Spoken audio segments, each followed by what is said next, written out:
What's going on, y'all? Welcome to another squad cast. Let me start that over. Look, this is gonna be in the bloopers reel, man. What's going on, y'all? Welcome to another Squad Creatives Podcast, man. Episode 60, man. We got a special guest in the building, man. Man, if you would just go and introduce yourself. Got it. Well, I'm withDawaud Muhammad, you know what I mean? The owner of Big Print T-shirt company located out here in the beautiful city of San Leandro, California, you know what I mean? So anybody looking to start their own clothing line or need to get some shirts or some hats or some patches or something like that, you know what I mean? Tap in with us, you know what I mean? At Big Print on IG. That's where you can see a lot of our work at. You know, we try to stay active on the IG, you know what I mean? But yeah, I'm withDawaud Muhammad, man, you know what I mean? It's your boy Mike T's. Y'all already know. Before we hop into this, we got to pay some bills. We the smallest in the game with the biggest guest to do it. Period. Before we get started, man, I got to shout out. We got a sponsor, Vinyl Supply Unlimited, authorized Caesar dealer, the only Metamark. They sell the only Metamark decal vinyl in the country.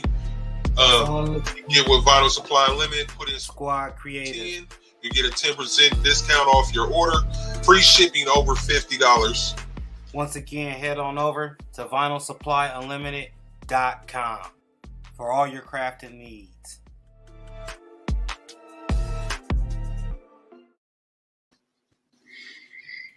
Oh, we lost our guest. He'll be back. Welcome back. Yeah, welcome. Yeah, we lost him. What's going on, y'all? So we're here with Big Print. There you go. Hey, man. So, man, I'm going to just dive into this, man. First off, my first question is, man, can you give a little bit of your history, how you got started in the industry? Got it. Well, I want y'all to keep in mind, man, I'm an OG, triple OG, you know what I mean? So my history, man, you know, we may go back in the past, you know what I mean? We finna hop in the DeLorean, man, and go back to the future, you know what I'm saying? All good. But I started in this game, man, back in 1994. I was 19 years old, you know what I mean, out of East Oakland, California, you know what I'm saying? And I was just a young teenager looking for a hustle, you know what I mean? And I stumbled across T-shirts, watching TV. These guys was at a festival, and a festival that happens in our city every year, and it just like but light bulb went off and said, bing, I could sell T-shirts. So one thing led to another. I went down there and talked to the brothers about buying some of their T-shirts from them wholesale, and that's what I did. And so once I caught that bundle from them, I went back to my neighborhood and was selling them. It was cool, but at the same time, I wanted to come out with my own design. And at that time, I didn't even know what the process was called. I didn't really know how to go about doing it. But, you know, once you set your mind to something, man, the universe will bring it to you, and that's what it did. And so I overheard this one brother talking. I was at this restaurant, and I overheard him talking, and he said something about you do graphics and T-shirts. So I go up in this business and was like, hey, man, you do T-shirts? He's like, yeah. I said, hey, man, I'm looking to get some shirts done. And so he hooked me up with his boss, and went down there to talk to him and bought my first bundle of shirts, or really my first bundle of my own design. It was 50 T-shirts with a one-color print. And man, when I got those shirts, man, I've been selling shirts ever since. You know what I mean? So that's how I got to the clothing line. I'm into the clothing business, and the name of my company at the time was called Big Pimpin' Turf Clothes. You know what I mean? And man, when I got those shirts, man, it literally changed my life. You know what I mean? It gave me some direction, and you know what I mean? I was filled with hustle and ambition. So this was a way for me to really express that. You know what I mean? I can go out there and sell T-shirts all day, you know, like really all day, and just meet people and talk to people and just hustle. You know what I mean? That's really was. It was like a hustle, and the police couldn't say nothing, and I can go anywhere and talk to anybody, a select few, because the name of my company was called Big Pimpin', you know what I mean? So it wasn't made for everybody. So, you know, it was for a select few. But I started doing that, and we went from selling shirts on the streets and all the different blocks in my city, and then we started getting store accounts, and we had them in stores all across the Bay Area. And then the guy at the time who was doing my screen printing, he was in the process of buying him an automatic press. Now I used to always ask him like, hey man, when you gonna sell me a machine? And then one day he just called me up on the phone and say, hey, I got this auto coming. You want to buy that press? I'm like, yeah, you know what I mean? I ain't really had no money. And I was like, how much? He said, man, $1,000. I'm like, man, I only got 600. He said, all right, cool. Bring me that 600 and you can work the rest off of my shop. And that's what I did. I brought in the 600. Then I worked in this shop for about 2 weeks, you know. During that time, I learned a little bit about printing, you know what I mean? Hands on, you know, and we was doing it on the automatic. And I got to really see the difference between, you know, all right screen printing and great screen printing, you know what I mean? And so I did that. And even when I bought my first machine, I still didn't start doing my own. I still didn't start doing my own printing for my brand because I didn't want my brand to look like I did it because I knew my skill set. My skill set was whack. You know what I mean? And I already had a rep for having a high quality product. And I didn't want to diminish that just to save a couple of dollars. You know what I mean? I worked too hard to have a good rep. And so you know, I still had him do my shirts, you know what I mean? But the last order I did with him, like I think the order cost more than what I just paid for the machine. I said, you know what? You gotta jump off the porch, man. You gotta go learn how to use this machine. You gotta get your game up. And that's what I did, you know what I mean? And I've been doing the same thing since 1999. And, you know, we here to this day. Yeah, that story is dope. Like motivation. I'm telling you, man, y'all youngsters, man, y'all hear this, man. He started this at 19 years old, man, and see where you at. So, man, I got to play off of that, man. You 19 years old, born and raised in Oakland, California, man, where it's the streets is really real. You know what I mean? So, what put your mind in a place to where you chose to hustle, but not be in the streets? Well, the first thing was like the way I was raised, right? I was raised by my grandma. She raised me and my brother. And so she was a real strong woman. And she always told me, like, you can't sell drugs. You know what I mean? Like the dudes outside, they got a whole bunch of nice stuff, clean cars, all the freshest clothes and all of that. But she told me straight up, like, you know, you can't do that. And she bought me us whatever we wanted. You know what I mean? And so we didn't really have to do that. But you know, as you get older, you get to a certain age to where that don't matter no more. You know what I mean? And I was blessed to pick up a book. I read the autobiography of Malcolm X, right? And once I read that book, it gave me a whole new outlook on life and how it is as a Black man in this country. You know what I mean? And some of the things that we had to go through and where we come from and the tricks out there that's set up for us to destroy our own community. You know what I mean? And so that reading that book spearheaded me to reading other books like Message to the Black Man. And once I read that, it was a wrap. You know what I mean? So I couldn't sell drugs. I can't do that. You know what I mean? I got to do for self. You got to go out there and start your own business. You got to do for yourself. You know what I mean? So that was my whole thing. I wanted to be an independent Black man. And independent meaning financially independent, and I didn't want to work for nobody else. I wanted to work for myself. And so I had an attitude. My attitude was, you know, I can't really work for nobody else like that. You know what I mean? And I know that what I learned in school, the schools didn't really prepare me to go out there and go get a high paying job. You know what I mean? If I wanted to make some money that I felt that was a good amount of money, I had to do something for myself. And that was starting a business. And, you know, growing up around hustlers and all of that, you know, it just in you to, you know, to do it. And so I looked at it like, I just need me a product that's legal. You know what I mean? That's legal. And like I said, I saw the brothers selling t-shirts and that was it. That was my calling. I picked them shirts up, man, and hit the block. I hit the same block. I'm on the same streets. And my clientele is basically the same. Everything the same, but the product that I'm selling. You know what I mean? And it was dope. It was really dope. And you know, that's when I learned that, you know, everybody not real hustlers. You know, you got hustlers and then you got drug dealers, you know what I mean? And it's a big difference, you know what I mean? A hustler can sell anything, a drug dealer just sell drugs, you know what I'm saying? And so I know back then I used to tell like my cousin, like, hey, blood, I'm finna go out here and sell these shirts. Like, shirts? What you mean shirts? I'm like, what you mean, man? We wear shirts every day. That's our uniform. You know what I mean? And I just knew he was a hustler because, you know, he be doing his thing, but he didn't pick up on it. You feel me? He didn't pick up on it. But, you know, as an entrepreneur, especially if you're just now starting out, you got to really be, you got to really have a strong conviction on what you want to do, because there's going to be a lot of people out there that's going to tell you you shouldn't do that, you should do this, go left, go right, all these different things you got to do.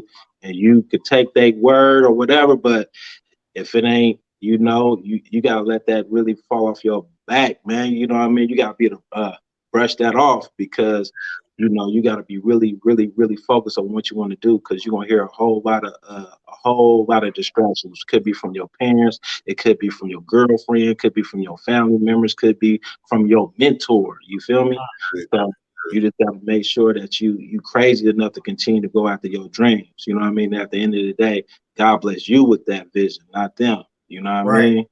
Straight up.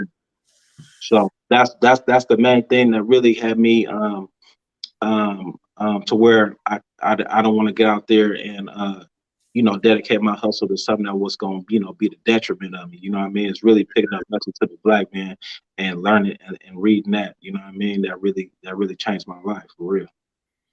Man, and I want to get a job too. I want to be independent. Right. You know what I mean? Working to make somebody else. Right? Period. So, man, I want to ask. So in that time, like, you on your grind, and how many of your homies, how many of your people picked up on that and wanted to come in and do it with you, or was there any at all? At the time, right, my little cousin saw, he was like, you know, I said sell shirts, right? And he's be one of my biggest customers, right? Mm-hmm. And so he's like, blood, whenever I get me a job, I'm gonna mess with you. So he got him a job and he came and messed with me. You know what I'm saying? So we ended up going half on everything. So it was me and him. You know what I mean? We was rolling, and we ended up one day we was out there selling shirts, right? We ended up getting robbed. You know what I'm saying? Wow. Yeah, that's the game, man. You know what I mean? We still in the town, man. You know what I mean? We in the jungles. Just because we selling pineapples in the jungles, man, there's still hyenas around this corner, you know? So that's just a part of it, you know what I mean? But after that situation, it kind of left a bad taste in his mouth, and he didn't really want to do it no more, you know what I mean? But, you know, I was going to keep it mobbing. I didn't care, you know what I'm saying? And so, but he was one that started all. He jumped in the game with me, and then I had one of my other partners, Big Rich. You know what I mean? He died a few years back, but he jumped in it too. You know what I'm saying? He had actually, the way it happened was he wanted to buy one of my shirts, right? He's like, hey, man, let me get one of them shirts. And, you know, he's kind of, you know, it's my partner, so he's like, oh man, let me get it for $5. You know, some like a little deal or something, right? I'm like, oh man, I can't do it. Oh man, you sure? You know. And so next time you see me, all right, it's good, man. I got that 20 for you. I'm like, oh, but they all gone. You're like, what? Yeah, they all gone. You sold them out? Yeah. And so when a person, you know, when a person used to get what they want, can't get it, oh, it's a wrap. You know what I'm saying? It was a wrap, man. That guy was calling me every day, man, when the shirt's coming, when the shirt's coming.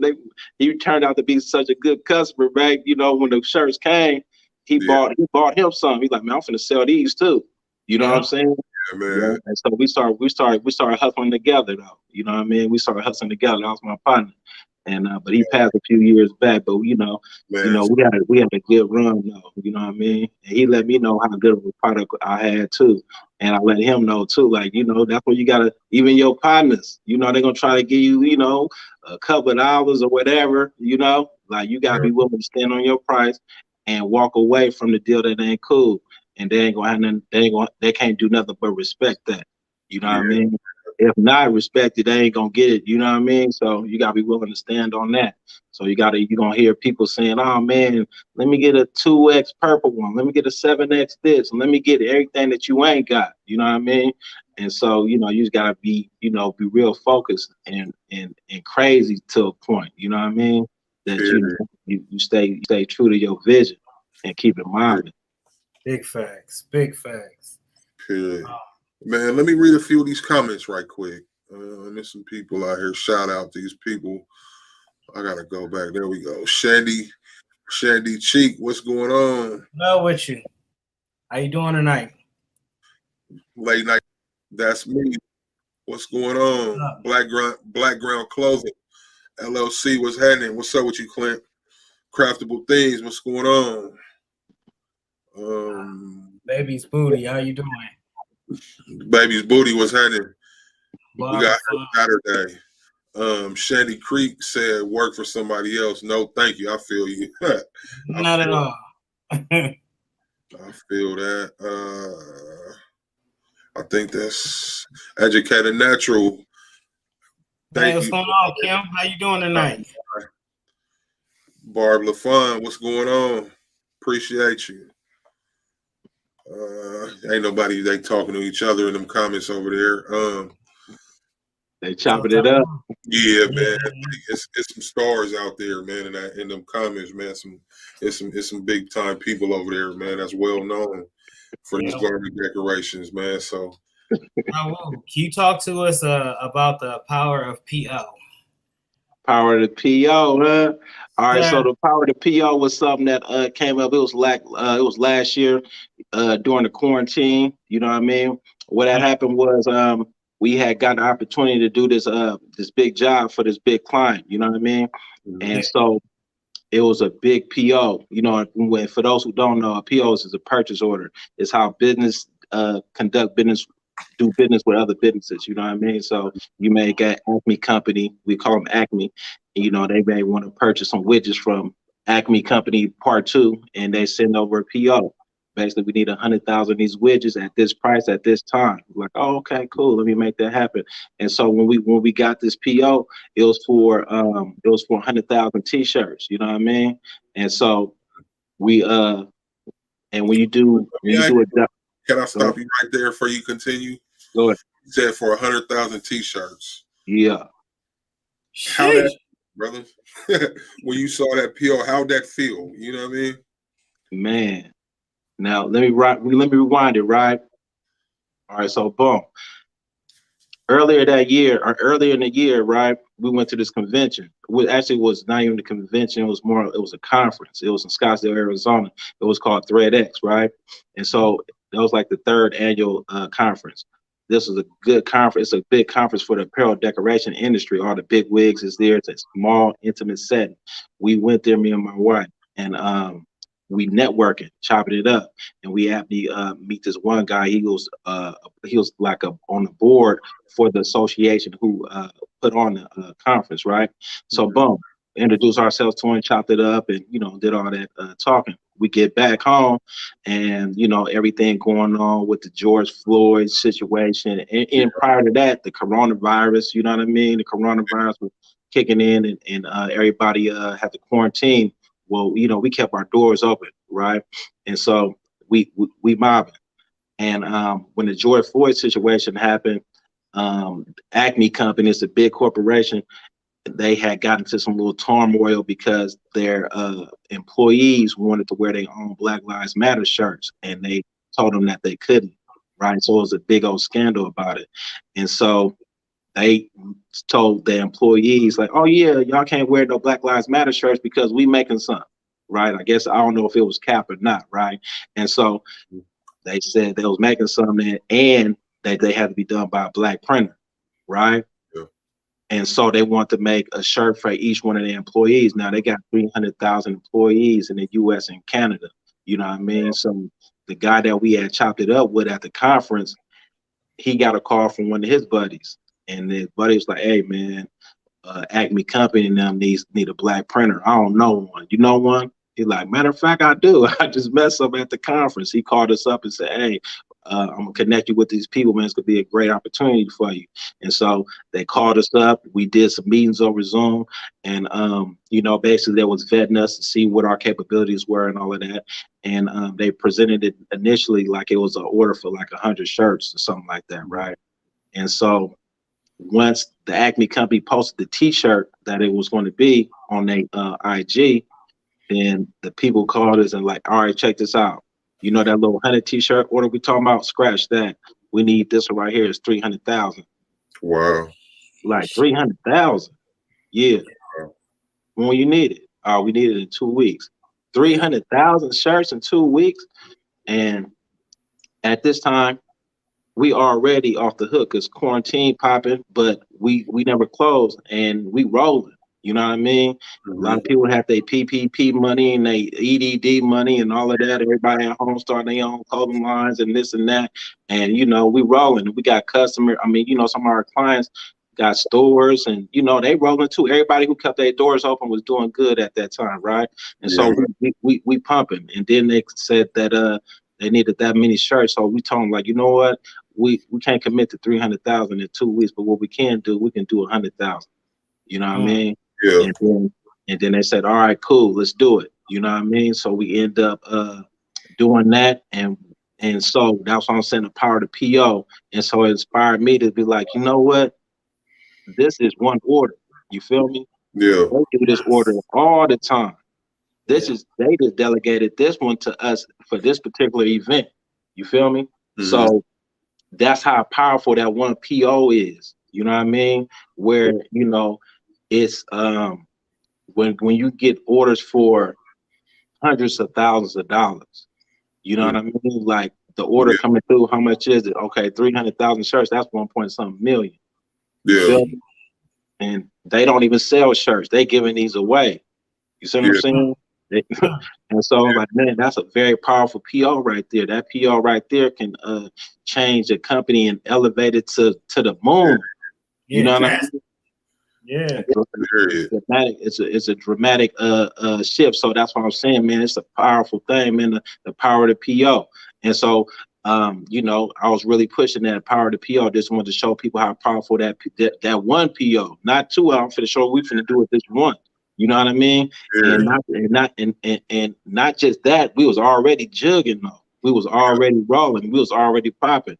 And so it was funny because at the time, we had just got us a new hooked up with a new bank. We hooked up with a commercial bank. One of my customers was telling me we should hook up with a commercial bank, and that's what we did. It's a small, intimate bank. And he's like, man, you should build a relationship with them. You don't really want to rock with the consumer banks. You want to rock with a commercial bank, and that's what we did. But one of the drawbacks of working with a commercial bank was they don't have all the latest and the greatest when it comes to technology. Like they integrated with Zelle, and they don't have the high power apps and all of that, right? And so while we doing this, our account is going up. I'm not checking it like I normally would because they ain't got no app like that. It's hard. And so when the PO came through, right? When the PO came through, and they sent that deposit, and when I checked the account, I'm like, what the fuck? And so I was tripping. I was already expecting what they was sending, but I wasn't expecting what we had in there already, though. You know what I mean? Yeah. And it's like, hold on. I just subtracted in my mind what they just put in. I'm like, hold on, we had that already. I was like, yeah. I'm like, yeah, that's money black folks done spent with us already. And now we got this. Oh, man, it's a wrap. Power to PO, baby. We finna be off to the race. We off to the race, and man, we was running. My whole thing was, to be honest, let me hurry and get this little 100,000. Let me get this off. You know what I mean? Because I got to get back to my people, man. There's a lot of money up in there. That means a lot of orders, and they ain't got nothing to do with Acme. That got to do with all these individual small businesses. You know what I'm saying? And so that was the thing. So the power of the PO, man, it was a great situation, man. And I just wanted to put that narrative out there so that either some more people in that position that will say, well, you know, this had to be done by a black printer. You know what I mean? Because it's one thing, you know, at the time when there was protests and a lot of people was doing a lot of donations. You feel me? Yeah. But the power is in those purchase orders. You feel me? The power is in doing business with black companies. Yeah, you can give us a handout, but let us ride in the car with you when it comes to this business. You know what I mean? And that's what a PO is. It's like, you know what? Imagine if McDonald's said, all right, cool. Well, we want you guys to provide all the napkins for the stores. Just the napkins. Yeah. That's life-changing account right there. Yeah, just the napkins, man. Yeah, okay, cool. Here go the PO. And yeah, we're going to rock with you and rock with you and rock. You got no choice but to grow. You feel me? They just put you in the whip with them like, okay, cool. We finna go to the top and we bringing you with you. We bringing you with us. And so that's how powerful a purchase order is. So when a big Fortune 500 company work with any company, You know what I mean? That's a big deal. You know what I mean? And to be really conscious about working with companies in underrepresented areas, that's how you really make impact. That's how you really make change. You know what I mean? You can give us $1 million a day, and you know, that's cool. But if we make us a part of your supply chain, oh, we rolling. I can take that PO to the bank and be like, hey, I'm connected with Whoop and them. They're like, really? Oh, you need to loan some money, you need to borrow some money, you need this for some equipment, you need to expand it. Yeah, I do. Yeah, I need all of that. You know what I mean? And you know, it ain't gonna be no problem for us to pay it because we rolling with the big dog right here. It's like the big homie. You know what I'm saying? And that's how it was though. You know what I mean?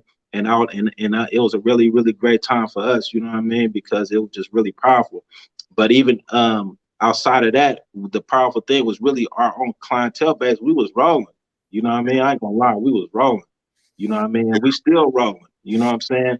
But at that time, it was like, because a lot of companies, they shut their doors because of quarantine.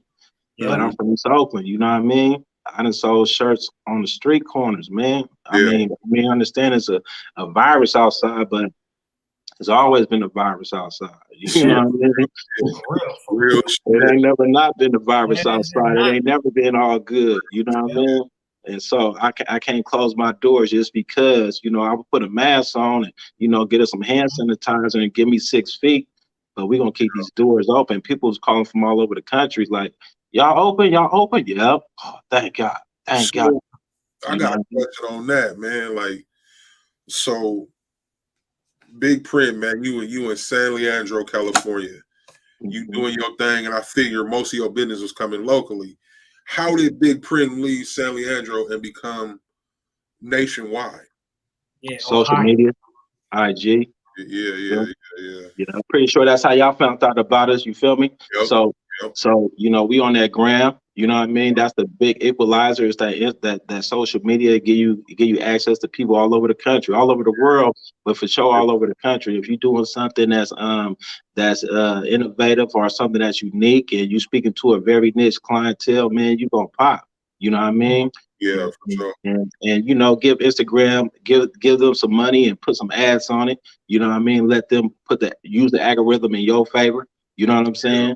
Yeah. And that's what we did though, for real. I know when Instagram first came out, I jumped on it early. You know what I mean? And I was loving it when they allowed for us to do like ads, paid ads. You know what I mean? Because before you had to go and comment on people's page, and you know what I mean, you really had to really be active. It wasn't even no direct message. It wasn't none of that. It was just basically like and comment. You know what I mean? But when they allowed for us to place ads, man, once I did that, not really once I did. When I first did it, it didn't work good for me. You know what I mean? Because I wasn't picking the right demographics and all of that. So. What I did was I put it on automatic and let Instagram figure it out.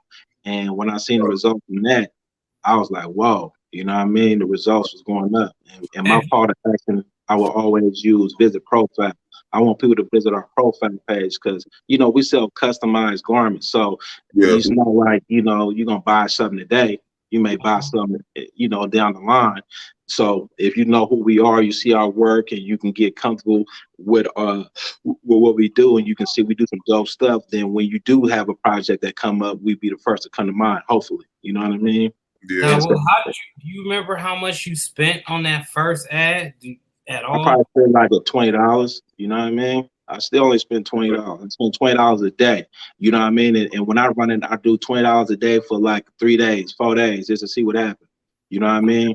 And then I would put it on some posts that, you know, I check the analytics and see which one is resonating with people.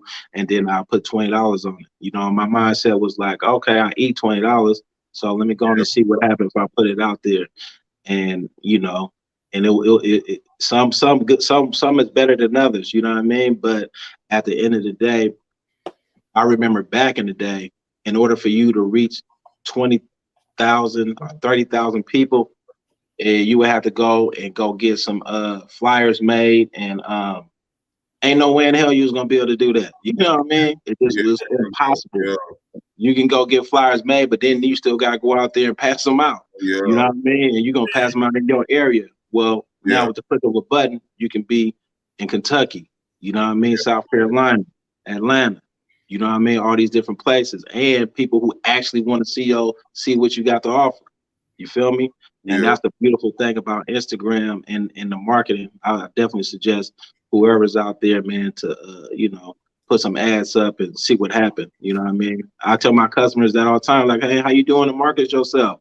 Oh man, you know, I just post on the gram and I say, man, you pay? Yeah. How much you put? I put $20 for how long? A month? Like what? A month? I'm like, come on, man, that's less than $1 a day, man. Who gonna do something for you for $1? You know what I mean? Oh. And so, but yeah, that's definitely how we got up there, though. You know what I mean? And I remember when I didn't have no followers, I still was posting like I had 1 million of them. You know what I mean? Yeah. And it's a great platform for anything visual. You know what I mean? You do something visual, you know, it's a good look. Yeah, man. Have you went over that $20 ever? No, to be honest. I may go over may go 5 days or something. Or the way I go over is like this. I may put $20 on 4 different posts. You feel me? Something like that, to where it'd be like $80 a day. You know what I mean? Yeah, that's it. Because I look at it like I don't know if I'm spending more, it's gonna give me more. You know what I mean? I'm feeling like it's gonna give me more, but I don't know if it's gonna give me more, you know? Right. But I know there's a whole lot of other tricks and everything that you can do in regards to marketing on social media. It's a whole lot of different things. You can get the Facebook pixel and put that on your website. That's going to give you a lot more analytics. You can build all these different campaigns, like a lookalike campaign, and set it up that way. A lookalike campaign is like you got all these emails, and then you put it inside of the Facebook Ads Manager, and Facebook will go out there and get people that look like them. And when they say look like them, like, you know, they know your digital DNA. You feel they know that they know what you like, they know the pages you follow, they know how long you be on those type of pages. So they like, you know what? You know, we're gonna bring you some people that look just like them. You know what I mean? Yeah. And it couldn't work, but then at the same time, you know, it could not. You know what I mean? Yeah. But the main strategy I've been doing is hitting the post, put it on automatic, and see what it do. Good strategy, though. Let's read some of these comments right here, man. Like Barla Fun, she said this is very impressive. Yeah. Marquis Jones, C. Jones said, dang, this is fire. Shanny Creek said, wow. Let me see. Barb's right there. Marquis said, Mike T's, bro, you are in shock like I am. Hey, I'm just soaking this all in. This is much needed information I must obtain. So should y'all. Hope y'all got your pen. Your pad. Pink's T's and things said this is so inspiring. Shanny Creek said it's a wrap. She also said, give me a ride. I heard that. Man, Sweet Arts Customs Creations. Greetings, everyone. What's going on? Appreciate you for coming through. Man, before I read any more of these, man, y'all tell a friend and share this out. Subscribe, man. We got some real heat, and this brother right here, man, he got something to tell y'all. So y'all hit that share button, man. Go share it to your people, man. Share it to your family. Appreciate y'all, each and every one of you. Black Ground Crawler said, dope, great info. South Bay Creations, what's going on, Jason? That's the end of those. And y'all hit that like button for me one time. But man, 100,000 shirts, man. So I know it's still up here too. I'm like, dang, that had to have been a lot. But I want to know what equipment y'all is running that on, and how long, like the length of time it took to produce 100,000 t-shirts in 2 weeks. Like, how many hours a day were you working? That type of we was working. So it took us literally like about 10 days, right? Mm-hmm. And keep in mind, so it's 100,000 shirts, but one of the caveats was it's a front left chest, a full back, and a sleeve print. So 100,000 shirts still is three placements, so it's 300,000 prints, right? Yeah. And so the machinery that we have, well, at the time, the machinery that we used was we have a 12-color rock, and we had our 8-color M&R. We had 2 8-color M&Rs at the time. You know what I mean? So we put the back on one machine, the sleeve on one, and the left chest on another. And then also I had some of my comrades that's local help me with the bundle too. You know what I mean? So we had three presses, and then with my other partners, we had a total of 8 machines. You know what I mean? Yeah. So everybody ate off of that. Say it again. I said everybody ate off that job. They did. It was a good look, especially at that time because again, it's quarantine.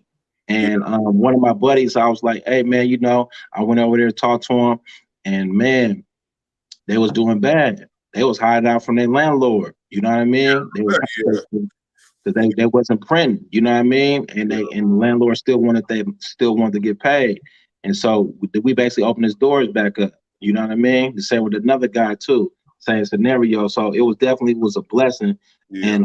And that's how powerful that one PO was. You feel me? That's what I'm saying. Like, it's powerful because you connect with somebody now. It's a trickle down effect, and it don't take no planning. It don't take no big meetings. It's like, man, we running. You know what I mean? We running. And the cool part about it is, it's like when you do an order of that magnitude, right? The company, they want to supply the shirts. You feel me? They want to bring the shirts because they got a direct connection with Gildan or whoever the manufacturers are. You know what I mean? But the thing with that situation was time was of the essence. And so, they was like, well, and we did all this negotiating on the Sunday, right? And so, it's serious when they call you on Sunday, like, hey, we need to do this, X, Y, Z, whoa. And so they're like, okay, so we can have the shirts delivered to you. Probably they're gonna come from North Carolina, straight from Gildan, and they're gonna be there like on Thursday. Like, Thursday? When y'all said y'all need them? Like, in 2 weeks? Oh yeah, that ain't gonna work. Well, we can have them here on Tuesday. On Tuesday? Yeah, on Tuesday. And so, them with us selling them the shirt, it cost them a few $100,000. Yeah. You see what I'm saying? A few $100,000. And they was like, man. And so they said, you know what? They had to go talk to the powers that be. And then the powers that be said, all right, how them get the shirts? You know what I mean? And so that was a big deal. And the beautiful thing about that was earlier that year, we went to the ISS show. I don't know if you're familiar with the ISS show. Can't wait. So, this next this year. Yeah. So we went to the ISS show, right? And so at the show, we end up hooking up with this one company. It's called T-Style, right? So T-Style, they OGs in the T-shirt game. And it's called T-Style because originally they was called All Style. I don't know if you remember what All Style. I actually All Style. So they was All Style. That was the family who created All Style, right? Yeah. And so All Style got bought out by Gildan. Gildan bought All Style. So now the guy and his family and all of them, they still got their factories in LA, and now they rebranded doing T-Style. We went up there, networked with them, and we actually did some business with them during the quarantine with their masks, because they had some masks that they came out with during the quarantine, and we was doing business back and forth. Everything was shut down, so only thing was really rolling was the mask. So we was doing business with him, and then he wanted us to sell some of his T-shirts, right? And there's a young dude at the time, he was 25 years old. He was next in line to take over the business, and he was trying to show his daddy and them like, yeah, I got this. You know what I mean? So he all on IG doing this thing, and he heard about us. He followed us on IG, and he really wanted to do business with us. You know what I mean? And so when we got the call for this big PO, we called him up. It was like, Demir, what's happening, baby? He said, yeah, man, I need 100,000 shirts. He said, really? I said, yeah. He said, no problem. Send a truck. You know what I mean? He didn't ask for a quarter, though. You know what I mean? He didn't ask for a quarter. So we sent the truck, man. Truck went down there and picked up a few pallets and brought them back. Now, a job like that, right, you can't just really, well, you can. We couldn't at the time because our facility wasn't big enough. We couldn't bring in pieces at one time. So we had to, we had to really get our logistics on and have some come this day, some come the next day, things like that. But when he said send a truck, man, that's what we did, man. And he didn't ask for a quarter. It was a good look. You know what I mean? Without that relationship, it would have been a wrap. Ain't no way in hell we could have talked with so much confidence that we can get these shirts. We connected with the line. He was really the plug. You know what I mean? They really the plug. He like, man. And I said, hey, I don't want no problems, man. You sure you got the 100,000? He said, man, I don't care if you double the order. I got you. Yeah. You feel me? And so that's what we did. So we rocked with them, and we was able to deliver. So Agby Company sent a representative out here. You know what I mean? They sent somebody that was there first thing on Tuesday, and they seen them big old pallets back there. They like, oh yeah, we off to the races. You know what I'm saying?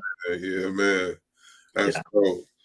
But yeah, it took us like 10 days to get it done, though. You know what I mean? It was the biggest order I ever did. And to be honest, it was just lovely. You know what I mean? It was just lovely. It's like, I've been training all my life to do something like this. You know what I mean? You know what I mean? Be selling T-shirts on the streets. You know what I mean? To be, get a $500,000 order. You know what I mean? So man, it was a good look. It was like a dream come true. It's like I just felt like I just won the lottery. I bet you did. Like, man, all they want me to do is what? T-shirts? What? Yeah. Is that right? Okay. We got this. Not a problem. Not a problem. And we knocked them out, though. Man. So I saw you you were the article from the board of decorators. Right. And that's Gildan, I believe, right? That is. That. So like, I mean, that's a great accomplishment right there, man. That's another thing I was on. Lord. Yeah, like, how was that when you got that call? Oh man, that was dope. You know what I mean? That was dope. And actually, the way the board of decorators is set up, right? They put out a call like looking for decorators. You know what I mean? And this how I got on it, right? So I was here at the office. Had to order some shirts. It was some American Apparel shirts, right? And Gildan owns American Apparel as well. So I went on the American Apparel website and they had this thing up there for my board of decorators. I'm like, board of decorators, what is this? So I investigated. I'm like, man, they need to have me on that thing. You know what I mean? So I just submitted my name in there and they hit me back and went through the whole little interview process. And that you got to do a background check and all of that. And we were selected. I was selected. Man. You know what I mean? And so it was a really great experience. I ain't gonna lie. We ended up going to Honduras, right? And Gildan's have their factories in Honduras. And it's a city called San Pedro Sula. And it's a funny thing, right? I did some research on it. And when I typed in San Pedro Sula, it came up and said, the most dangerous city on earth. I'm like, what? I'm looking like the most dangerous city on earth, man, where they got us going. And this the funny thing is, but my old production manager, he from Honduras, so I called him up. And I was like, hey, Ruben, I'm finna go to Honduras. He's like, really? He said, where you going? I'm going to San Pedro Sula. He's like, oh, man, that's cool. I live 10 minutes away from there. It's cool. I said, is it dangerous? He's like, oh, yeah, it's dangerous. I said, oh, man. I said, is it more dangerous than Oakland? He was like, oh, no. Oakland is dangerous. So, okay. I said, okay, well, we ain't got to worry about there. You know what I'm saying? And it was a great experience, man. But it turned out, though, that city is like the T-shirt headquarters on earth. Like every company have their factories there in Honduras, in San Pedro Sula.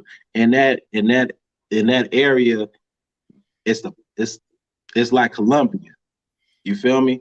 It's like Colombia, and it's factories upon factories upon factories all through there. It's only like 3 hours away from Atlanta on the flight. You know what I'm saying? And it was a great situation. Gildan is the second largest employer in Honduras next to the government. You know what I mean? Yeah, next to the government, they the number one employer out there. And also another great thing with being on the board was we did a lot of articles. So they asked, we did a lot of articles for the board, and then also we went to Barbados. So Gildan has their corporate headquarters out there in Barbados, which was really, really dope. You know what I mean? We got to visit the headquarters and everything. We had a big meeting and just chopping it up about the garment decoration industry. And the thing that tripped me out was just the whole office. This was nothing but black folks. You know what I'm saying? Really? Yeah, nothing but, because there ain't nothing but black folks in Barbados. You know what I'm saying? Right. And so walking through the offices, I thought I was on Boomerang or something. You know what I mean? And there ain't nothing but black folks. I'm like, damn, I didn't know Gildan was ran by blacks. You know what I mean? And that's really what it is. You know what I'm saying? On the corporate side. And then on the manufacturing side, it's Honduras. You know what I mean? But they also got factories, I believe, in Haiti, and they also got something like Nicaragua or something like that. But for the main part is Gildan is Honduras, and they also own All Style. They own American Apparel. They own Comfort Colors, and they own Anvil, and they own there's one more. It's a new one. I forget the name of it, but for the most part, they got it. They got it on lock. You know what I mean? Yeah, hell yeah. Yeah, that's amazing.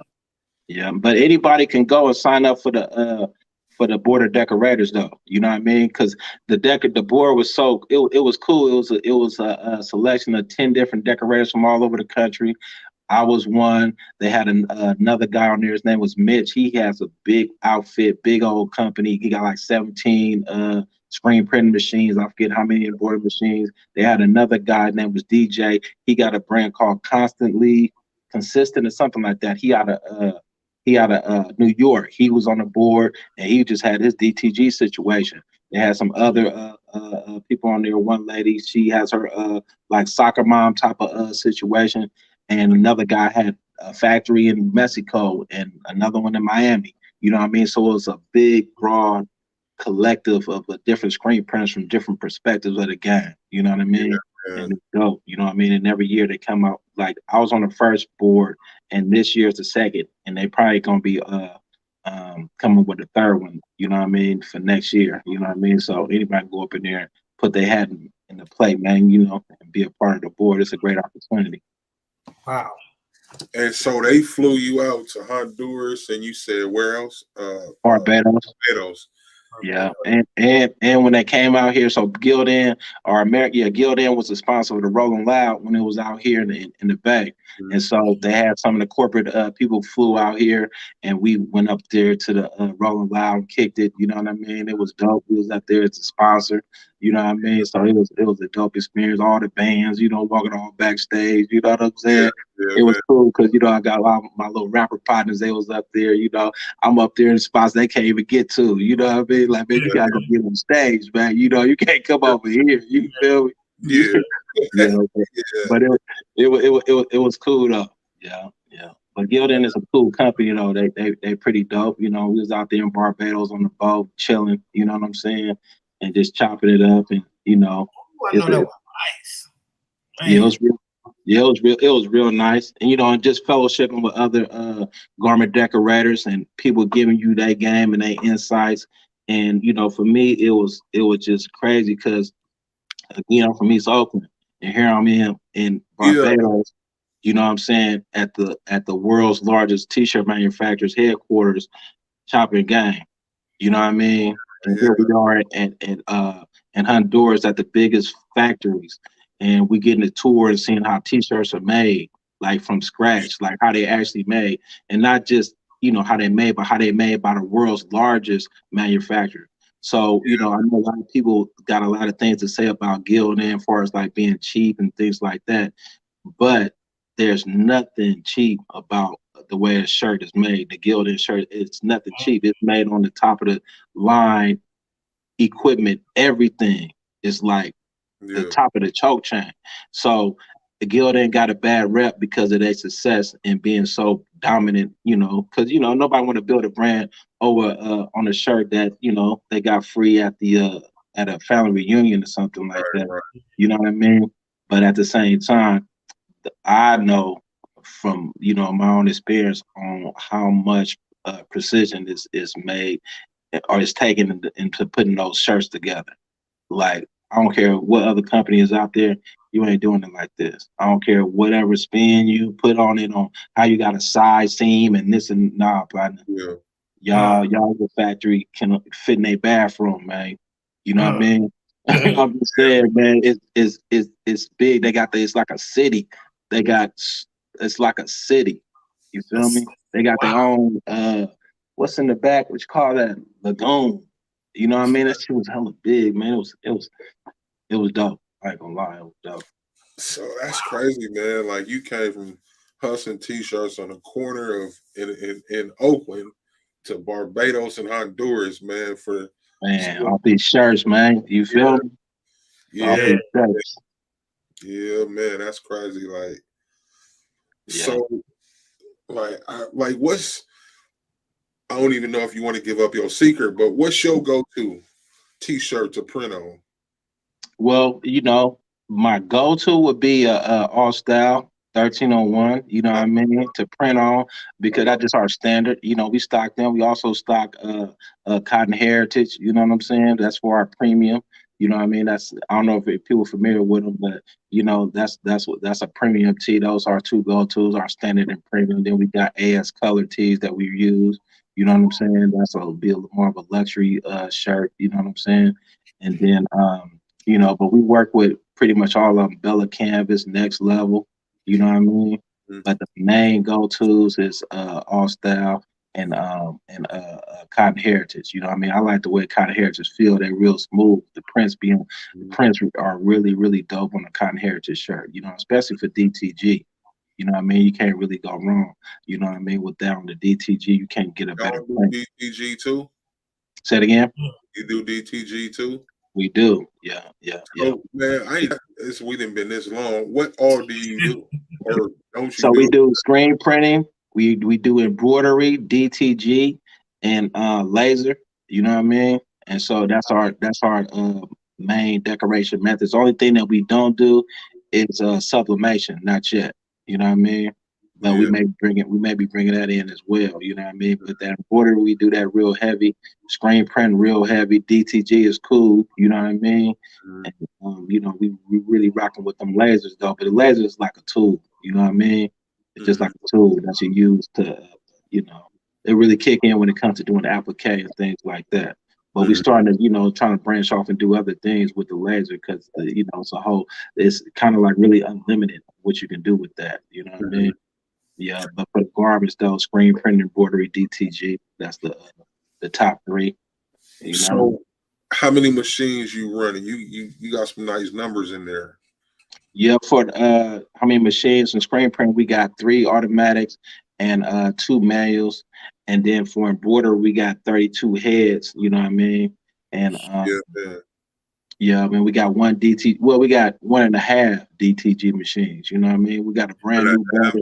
Yeah. Well, the other one is raggedy. You know what I mean? It don't. It's half-ass. You know what I'm saying? It's one of the early brother machines on the DTG. You know what I mean? So, people don't know about DTG's history. You know what I mean? It had a rough ride. You know what I mean? When anything new coming to the market, it had a lot of things he had to work through. So the first machines were very fickle and super high maintenance. So if you didn't maintain them, then your machine will turn into a statue. You know what I mean? And that's what I got, a statue over there. Yeah.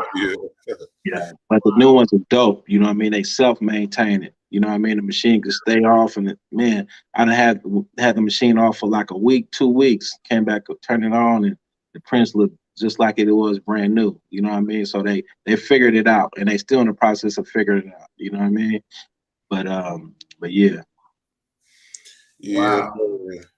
Yo, before we continue, you gotta hit this commercial break, and we'll tap back in with more facts from Big Printing, aka Dawoud Muhammad. Yeah, man.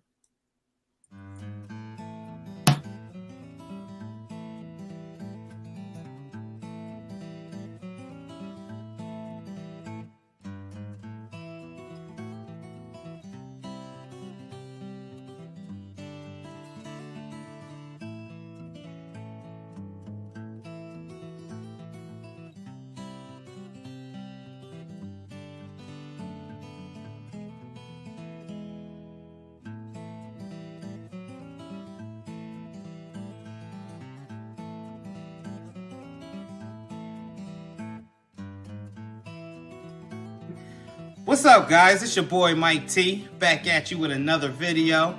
And today we're going to be going over Vinyl Supply Unlimited, where they have a lot to choose from.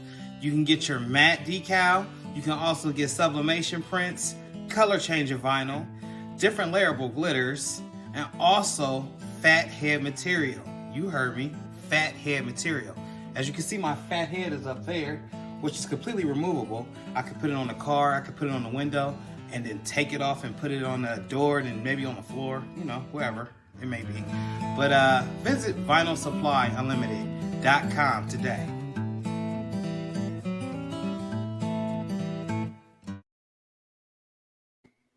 Yo, y'all tap in with Vinyl Supply Unlimited. Squad Creative 10 to get you 10% off your order, free shipping over $50. So, man, I'm sorry. Go ahead, Mike. No, I'm just taken back, man. Like I said, you are such inspiration.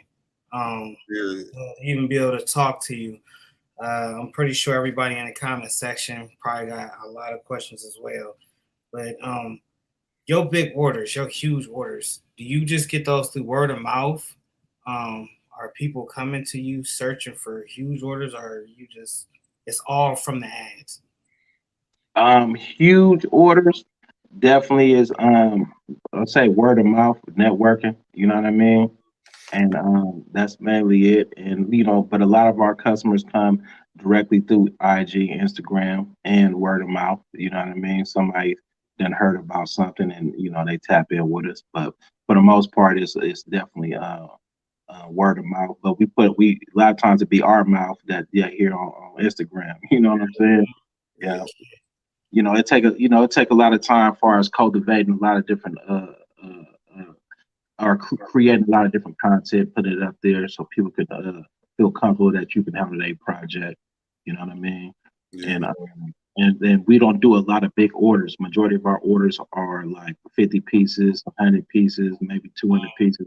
We got a couple of clients that we do big orders for, but the bulk of our orders is from small independent brands. You know what I mean? Yeah. So with that being said, man, you famous for Dope Air. If y'all don't know who Dope Air, that's Mr. Fab's line. I know he print for him.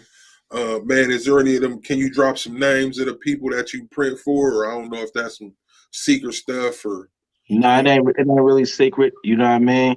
So, you know, like say Fab, Dope Era, you know, and man, we got a slew, man, a slew. I'm gonna miss a whole bunch of people, but we got Planet of the Grapes. I don't know if you're familiar with them. You know what I mean? They've been doing their thing. They've been rocking with us for like 12, 13 years. You know what I'm saying?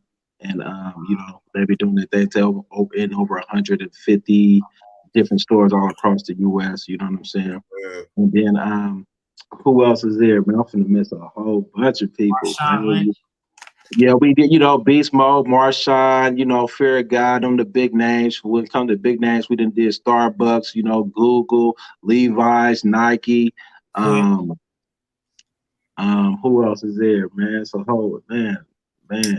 AT&T, Wells Fargo, that's the big names, you know what I mean? But you know, we done did work for you know, some of the homies like Mozzie. I don't know if you heard of Mozzie, but Mozzie. Yeah. And you know, he went on Filthy Rich, he's local rapper out here, you know what I'm saying? And a lot of brands such as who else is out there? Like one of my favorites would be Ebonics, you know what I mean? They be doing their thing, you know what I'm saying? And another guy, Bag, you know what I mean? Eastside Golf, you know what I mean? They got that deal with Jordan. They got some. I saw that. That was dope. That was dope. Yeah, Eastside Golf, you know what I mean? They doing their thing, man. I'm proud of them dudes, man. They keep me inspired, you know what I'm saying? And then who else is there? Rare Panther, that's another ones who that stick out to me, you know what I'm saying? Mm-hmm. And then also we did I don't know if you're familiar with David Weeks, you know what I'm saying? But David Weeks, he started a company called Embellish NYC. And right now he working with the dude Cool Kai, and now they be doing them shoes and everything. You know what I'm saying? Yeah. He's one of our big printing alumni. You know what I mean? He got his first bundles through us. You know what I'm saying? And then you know, we got Oakland's on my partner Just 1852. We got My Down Future. You know what I'm saying? He really making a lot of noise out here in Oakland. You know what I mean? He got big. He got a lot of stuff going on. You know what I mean? He got some big bomber jackets that we doing in the back. And my other guy just flew out here from Philly, Bum Feet, you know what I'm saying? He just came out here the other day from Philly, you know what I mean? So it's a whole bunch of them, man. I know a lot of y'all, I ain't say, man, my fault, you know what I mean? But yeah, that's just to name a few, man. But the next one should be you. You know what I mean? So you got your own brand. You looking to start your own clothing line. You know what I mean? Tap in with Big Print, man. You know what I mean? Get you some of the big old Chanel patches, some of them 3D puff patches or something like that. You know what I mean? And upgrade your brand and take it to the next level. You know what I'm saying? All our packages come with your inside neck labels printed, individually folded and poly badged. You know what I mean? You can't really go wrong. It's retail ready. You know what I mean? So we take our quality, we take our quality very, very serious. You know what I mean? So when you get your order from Big Print, man, you can go anywhere and hold your head up high, knowing that you got some top of the line quality. You know what I mean? Yeah, you can go to top Macy's with that. You feel me? You can go to your favorite clothing store, and you know they're gonna be asking where you got that done at. You know what I mean? Yeah, man. I seen on one of your posts where you had said that too. You would take our clothing brand to even a plumber. A plumber should feel good enough. You know what I'm saying? To have some merch on that could be sold. For real. And that's our goal here. You know what I mean? That's why I said we do a lot of small orders. So when you come to Big Print, man, we want you to you know, be able to have the same thing that you see at the store, at the mall, at the same level, if not better. You know what I mean? And you know, if you're a plumber, that's your brand. You know what I mean? That's your brand. You know, you still want to look good wearing your stuff. It don't have to be a regular little left chest or whatever. You can come out there with some big old Chanel patches, man, some big embroidery. You know what I mean? And they, you know, you gotta make that plumbing look good. You know what I mean? You gotta be fitted, man. You know what I'm saying? I don't care if it's plumbing, if you a barber, whatever it is. You know, you feel the way about your brand like everybody else do. You know what I'm saying? And so you should be able to hold your head up high. You don't have to get a million pieces to do it. You know what I mean? So that's what we specialize in the low minimums, but high quality, low minimum. You know what I mean? Low minimums. Say it again. What's the minimum? Our minimum depends on what it is. So if you're getting some patches, our minimum is 12 pieces. If you get some screen printed, anything is 24 pieces. You know what I'm saying? If you get like some Letterman jackets or something like that, it'd be like 1 to 2 pieces. You know, BTG is 12 pieces. You know, so we keep it real low minimums. You know what I mean? We don't do the onesie twosies though. You know what I mean? We just don't do the onesie twosies, or we don't do the samples. You know what I'm saying? We just don't do it. You know, it take a lot of time to set up a sample, and you know, the same amount of time we could have did at least 12 pieces. You know what I mean? So, for sure. Yeah. And so that's like, so y'all with the clothing brands, man, U.S. manufacturing right here. Everybody always want to. You don't got to go to another country. Right here. Yeah, you ain't got to worry about being stuck on the water out there. You know what I mean?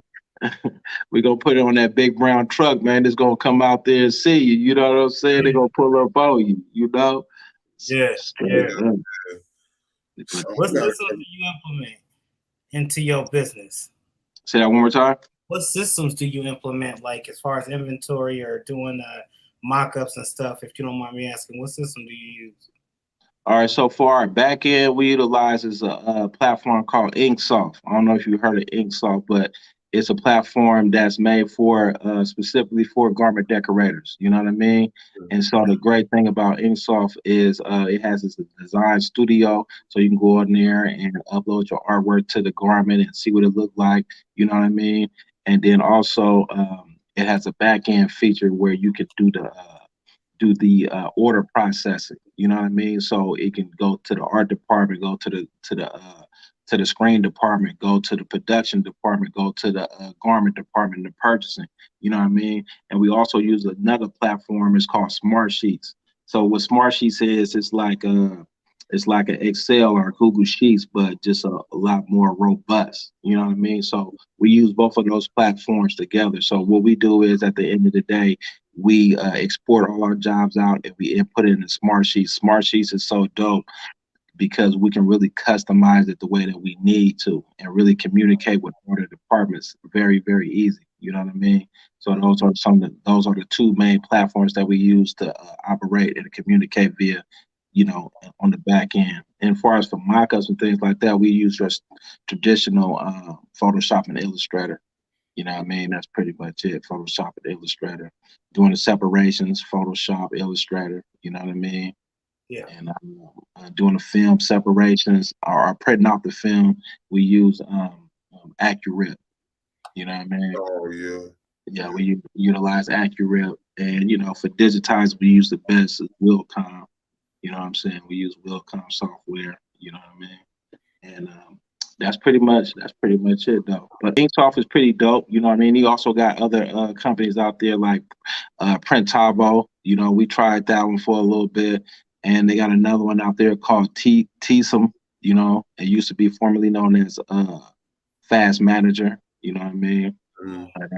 But the one we use is Inksoft. We've been rocking with them for a minute. You know what I mean? It's pretty dope. It's a great platform, especially if you in this garment decoration space. You know what I mean? It's great. You know what I mean? Yeah, man. So my question is, man, you become successful. What were some of the difficulties you faced to get where you are today? So many of them, but the main thing, I won't say the main thing because it's more than one, but when you grow in a company, you got what's called growing pains. You know what I'm saying? So, when you're going from one level to the next, is always unknown challenges. You know what I mean? And the first challenge may be going from, not having no overhead to having a little bit of overhead, meaning like, you're going from having an operation in your house to actually get a commercial facility. You know what I'm saying? And now your life is set up to where you may have to pay mortgage or rent at one place where you live, and also be obligated to pay that for a place where you working at. You know what I mean? And that right there can seem very, very challenging. Um, um, but far as something like that I had to overcome would be like hiring employees and being able to make that adjustment and make that shift to be able to delegate responsibilities to others. You know what I'm saying? And out here, the workforce is mainly Latino when it comes to the garment decoration space, and English is not their first language, so that was a barrier that I had to get around. But they may not, like, some of them may not speak English very well, but they understand it. You know what I mean? Yeah. And so doing that, and having employees is a whole nother thing within itself. You know what I mean? So now it's not about you get paid first; everybody else get paid first. You know what I mean? Now you gotta be mindful of other people's situations and problems. Whatever their problem is, it's your problem. You know what I mean? If this person's sick, that's affecting your day. You know what I mean? They got a flat tire. Now you got one less employee for the day. You know what I'm saying? And so that's one of the hiccups I have to worry about. And then when you start to scale up, you got to make sure your paperwork and everything is right. Make sure you got your taxes and everything is correct. And because the people come knock on your door about their taxes, you know what I'm saying? And you got to be willing to deal with that. And and what else is there? Just, being motivated at all times, you know what I'm saying? Because, I've been in this game for a while. You know what I mean? You got different seasons, just like the weather. You know what I'm saying? Sometimes you up, sometimes you not. You know what I mean? And you got to remember why you got to the game in the first place, because it's going to be a whole bunch of situations that's going to say, man, you need to get up out of this. This ain't cool. You know what I mean? Especially when you just now starting out, it's a whole lot of that. You know what I mean? But you got to really be, man, you gotta be focused, and you gotta be crazy enough to continue to go through with it, because the game wants his money up front. You feel me? It's like the game, like, man, you pay me first, and then you get yours on the back end if you do good and you consistent, and you take all these bumps and bruises that you got to take as an entrepreneur. You know what I mean? Everybody don't get able to say that they did 100,000 shirts. You know what I'm saying? It's not a guaranteed thing. You know what I mean? Majority of people in this game will never experience that. You know what I'm saying? And so, but that can't be a deterrent. You know what I mean? Because I didn't know it was coming. You know what I mean? And if it did, or if it didn't come, I was going to keep it mobbing. I was doing it for decades before it did come. You know what I mean? I ain't going to continue to do it after. You know what I mean? And so, you just, as an entrepreneur, you know what I mean? You just got to have tough skin and be willing to study the game and go do all the research that you could do, hit all the trade shows and conferences and ask all the questions, no matter how dumb you may think it is. You know what I'm saying? and put in a lot of hours. You know what I mean? You got to turn the YouTube off and get busy. You know what I'm saying? And actually go out there and you know, do some trial and error, a whole bunch of error, so you can see what don't work. You feel me? Yep. You know, and keep it moving. You know what I mean? But for me, I love fashion. I love you know, anything when it comes to being creative. You know what I'm saying? I love art. You know what I mean? It's been my passion for a long time. I'm not an artist per se, but man, I just love it. I go to the mall and just study all the clothing. You know what I mean?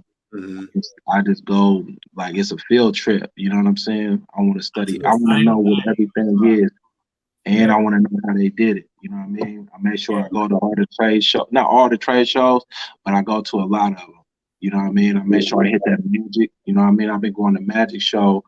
Been going to Magic since '96 was my first one. You know what I mean? And my mind was blown when I first walked on that floor and seen it. You know what I mean? It was like, oh, this is what I'm doing. I'm with it. You know what I mean? I'm with it. Just to be in an environment like that, man, with cats from all over the country, you know what I'm saying?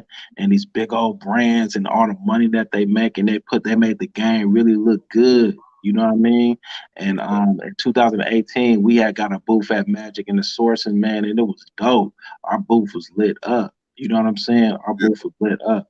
So at Magic, you know, they got Magic for brands that's looking to get orders from different stores. And then you also have the sourcing department. And so the sourcing section is for factories that's looking for brands to do work for. You know what I mean? And so the way they have it broken down is broken down between different countries. So you got the China section, which is big as hell, damn near the whole show. Then you got India, Pakistan, United States got a section. It's real small. You know what I mean? Made in the U.S. section, and that's where we was at. You know what I mean? And man, we had our booth lit up with all the Chanel patches. Man, it's like, you know, it was a sight to see. It was like we had so many people at our booth. We was like giving like a mini seminar. You know what I'm saying? It was dope. You know, and the beautiful thing was that, you know, at these type of events, when it comes to manufacturing or production, we not on the field as a people. You know what I mean? We was the only black company there. Period. Well, I ain't gonna say the only black company. We was only black company from the United States. Yeah. You know what I'm saying? They had some brothers from Kenya there and some other ones from Ghana. You know what I'm saying? But from the U.S., we was the only black company. You know what I mean?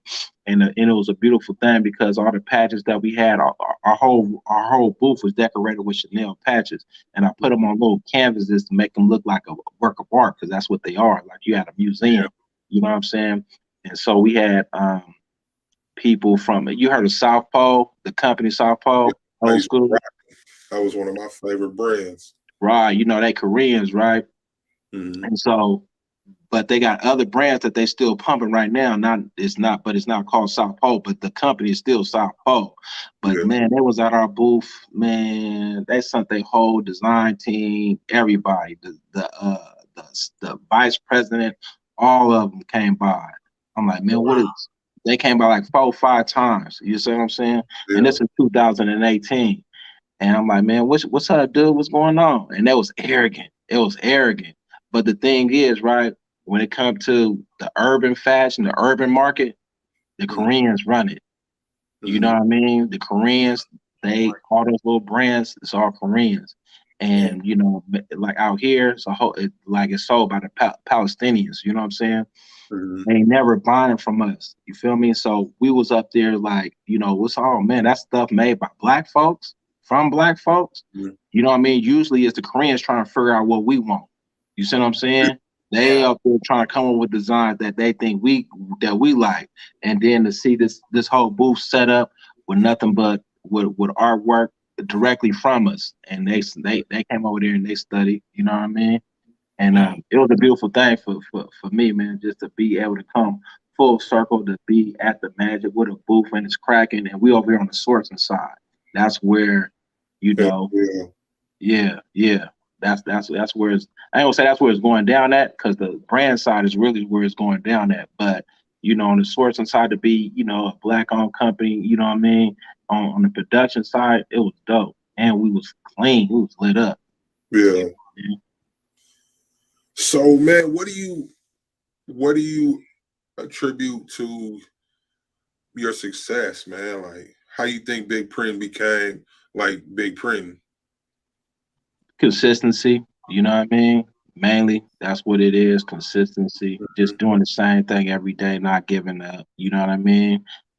Being in love with the game, you know what I mean? Always trying to push the envelope, you know what I'm saying? Not trying to do nothing regular, you know what I mean?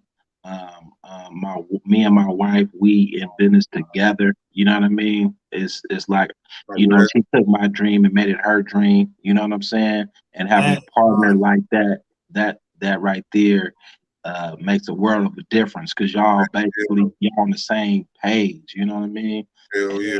Without that, you know, it just would have been a wrap. Long, now I'm gonna say Big Parent would have been a wrap because I was so dedicated to it, you know what I mean? But being on the level that it's on, it just wouldn't have been there without another partner, you know what I mean? That's how I think. I don't know, you know, God knows best, you know what I'm saying?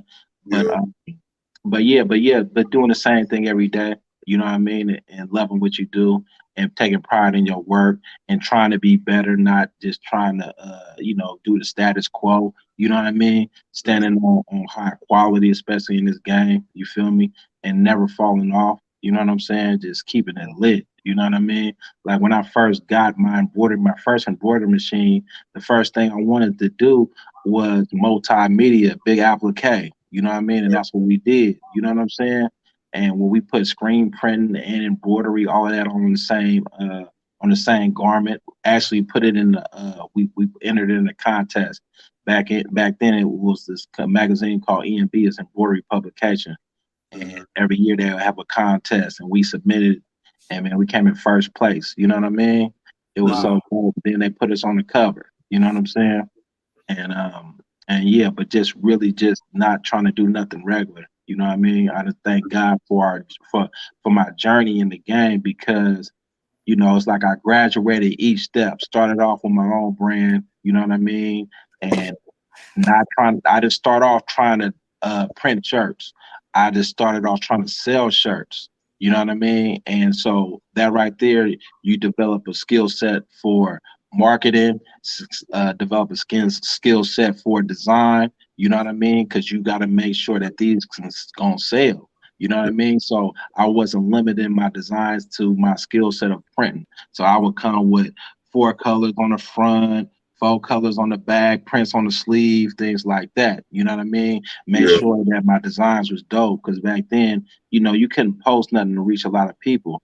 I was riding around Oakland on a bike with a bag full of shirts, and any dude I seen, I was approaching him like, "Hey man, look what I got! I got these right here. It's called Big Pimpin' Turf Clothes. What that say? Yeah, it's Big Pimpin', man. You know, oh yeah, these go with them shoes right now. You got on. You feel me? Woo woo." I had to make sure that my design looked good enough to keep their attention. You know what I mean? And you know, let alone him go in his pocket and cash me out. You know what I mean? Because, you know, I'm rolling up on people who wasn't expecting me to pull up on them. You know what I mean? So I got to gift the gab, and my designs got to be dope. They got to, when they touch it, the quality got to be there. Now this dude like, ooh, just for him to offer me half is a big deal. You feel me? Because we wasn't planning on buying nothing. You know what I'm saying? When you keep doing that long enough, then they come looking for you. You know what I'm saying? And so, yeah, that's what I contribute. That's what I would attribute my success to, would be consistency and putting quality first, you know what I'm saying? And just constantly, you know, doing cutting edge things, because I'm just gonna keep it real. Everybody knows somebody that prints shirts. Yeah. You know what I mean? Like in this game, the entry level is you get you a heat press and some vinyl. You can decorate garments, or you can get you a screen print press and put it in your garage. That was me. You feel me? And so the entry level is very, very easy. You know what I'm saying? So how you gonna separate yourself from everybody else? You gotta be known for something. You know what I mean? And I don't want to be known for the cheapest price. You know what I mean? I'd rather be known for the dopest product. Like, you know, if you want your product done right, go to Big Print. If you want something next level, go to big print. You know what I mean? That's how you get people to hop on the flight and come out here just to put an order in. They pass up a whole bunch of print shops and spend a lot of extra money. You know what I'm saying? Because you get book a flight, get a rental car, get a room just to come and buy 50 shirts. Nah, you want to put your face in the place. You want to be, you want to experience something. You know what I'm saying? And so, you want to get that hands-on experience. And, if you out there, I don't know, and, all over the country, it's a lot of print shops. But, I try to position my company like, man, we ain't regular. You know what I mean? We don't do that regular stuff, man. If you want something regular, go to your partner and have him print you some shirts in his garage, But if you want to step your game up, you know what I mean? You want to, you want to step your game up, man. You come to big print, you know what I mean? You want some of that big 3D and stuff, man. Yeah, man. You want some of that puff, you want some of that Chanel, you know what I mean? You come to big print, you want some applique, you want some leather, you want some suede, man. Yeah, you want some screen print and embroidery on the same garment. Yeah, you got to have a screen print press and embroidery machine, and you got to know how to do it. You know what I mean? This ain't for the faint at heart. You know what I'm saying? And so, we got, we just did we did this one job for Disney. They did some Letterman jackets, some bomber jackets. You know what I mean? They want them Chanel patches all up and down the sleeves. You know what I'm saying? And we charged them a premium, you know what I'm saying? But they came and rock with us, and we've been rocking with them ever since. We just did a job for them, as a matter of fact. You know what I'm saying? Yeah. But yeah, that's what we do. Who's that? Stan over there? I see you, Stan. What's up, baby? I see you. Yeah, man. Yeah. Man, let me ask you. So, big print. What's a must-have piece of equipment for big print? For us, man, the screen printing machine and embroidery machine. You know what I'm saying? Like with the ones we got for the screen print, we rocking with them rocks. You know what I'm saying? Rock machines. We first started off with M&R.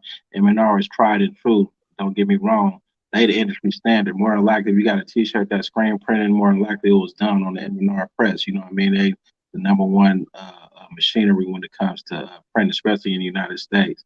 But for us, rock is dope. Like to me, rock is like a Tesla. You know what I'm saying? It's quiet, it's different, it's really, really smooth. You know what I'm saying? And to be honest, we hooked up with them one time. Was at the ISS show, and we chopped it up with them. And then they actually came to the shop, and they worked us out. They worked with us on our first rock machine. They really wanted to do business with us. You know what I mean? And I really appreciated that. Because as a screen printer, you really don't want to, we're not really open to change. That's something we don't really do. You know what I mean? If I got an M&R, I'm rocking M&R. So M&R or nothing. You know what I mean? If I'm using this certain white ink that's been working for me, I ain't using nothing else. That's what I'm doing. You know what I mean? Yeah. But when it comes to anything new and foreign, we really don't adapt to that real quick. You know what I mean? Like, if it ain't broke, why fix it? And so, But the thing that was broke about our machine was that, they came in, they was aggressive, and they made a deal. You know what I mean? And also they was winning because they had a lot of content on YouTube.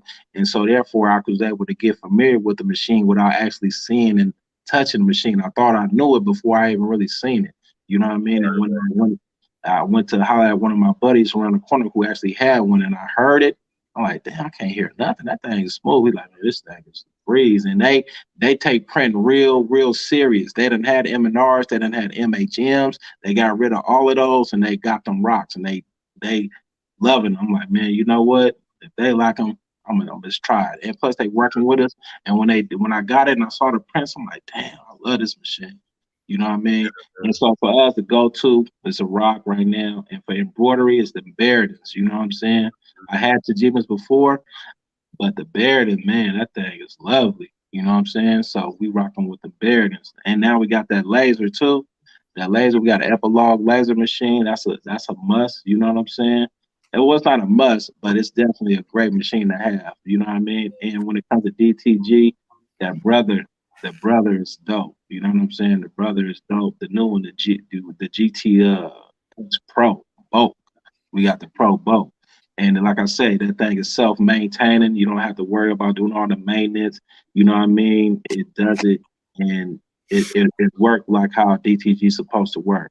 I'm not down to none of the other ones because I'm not really familiar with them. I've been rocking with brothers since we had DTG, and the first one was cool at the time, but over time it was trash. And but this one right here is dope. And brother, they stand behind their product. You know what I mean? So when we first got the new one, you know, we was all set up and everything. It was all good. And then we had an issue with some type of valve or something was leaking, right? And so I wasn't feeling that. You know what I mean? I'm like, man, I just spent what $30,000 for this machine, man. It's leaking. Yeah, I don't want it. You know what I mean? Come pick it up. You know what I'm saying? They sent the technician out and the dude fixed it. I'm like, yeah, I feel you, man. But man, I just spent 30,000. I don't want it. Yeah. They're like, what? Man, we don't take machines back. It's working good. Blah blah blah. Man, nah. I ain't feeling this, man. You know, because all my life, I ain't gonna lie, all my whole career, all I bought was used equipment. You feel me? Used. I'm struggling, man. You know what I mean? But now, this is brand new, partner. I'm cool. And so, but you know, we ended up talking to them. What I did though, I sent them a video because I had made a post about our equipment, and I talked about the DTG machine and talked about brother and why we picked the brother and all of that. You know what I mean? And that video happened to get 50,000 views on it. You know what I mean? On IG. And so I said it to all the marketing people and everybody. You know, at the end of that email, they all knew who we was. You know what I'm saying? And we got a call the next morning and like, oh yes, man, y'all sure do know how to play. What they say, y'all sure do know how to play chess. That was the smartest move sending that video, blah, blah, blah.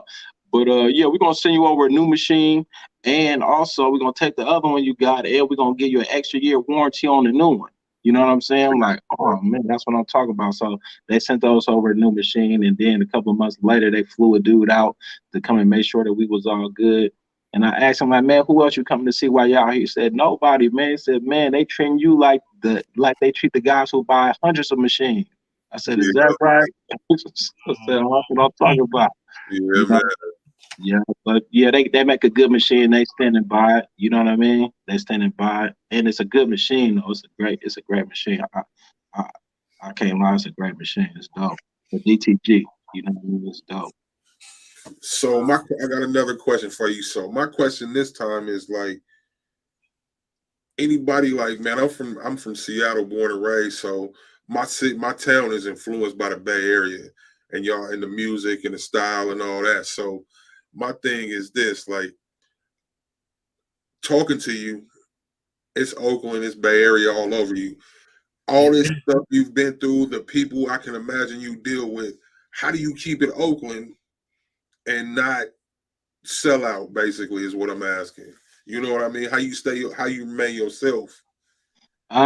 Just do it. You feel me? Just remain yourself. And because at the end of the day, they come for you because of who you are. You know what I mean? Straight up. They come for you for who you are. And like I said earlier, I want to be independent. I want to be free. You know what I'm saying? And freedom ain't free. You know what I mean? So when somebody comes for me from a different walk of life or whatnot, I'm going to talk to them in the language that they can understand. But at the same time, I'm just going to be me. And that's one of the beautiful things about being free is that, you know, come on, man. You know, it's a wrap. This is who I am. You know what I mean? And you like it, or you don't. But the cool part about it is, when it comes to like out here, like you know, in the United States, lost your audio. Man, it's a big melting pot, right? And especially when it comes to entrepreneurship and doing business with businesses. I mean, the guy, everybody in my complex, English is their second language. You see what I'm saying? It's their second language. They not even born here. You know what I'm saying? So majority of people can understand me better than they can understand a lot of other people on this earth. You feel me? You know, I'm born here. I'm as American as it get.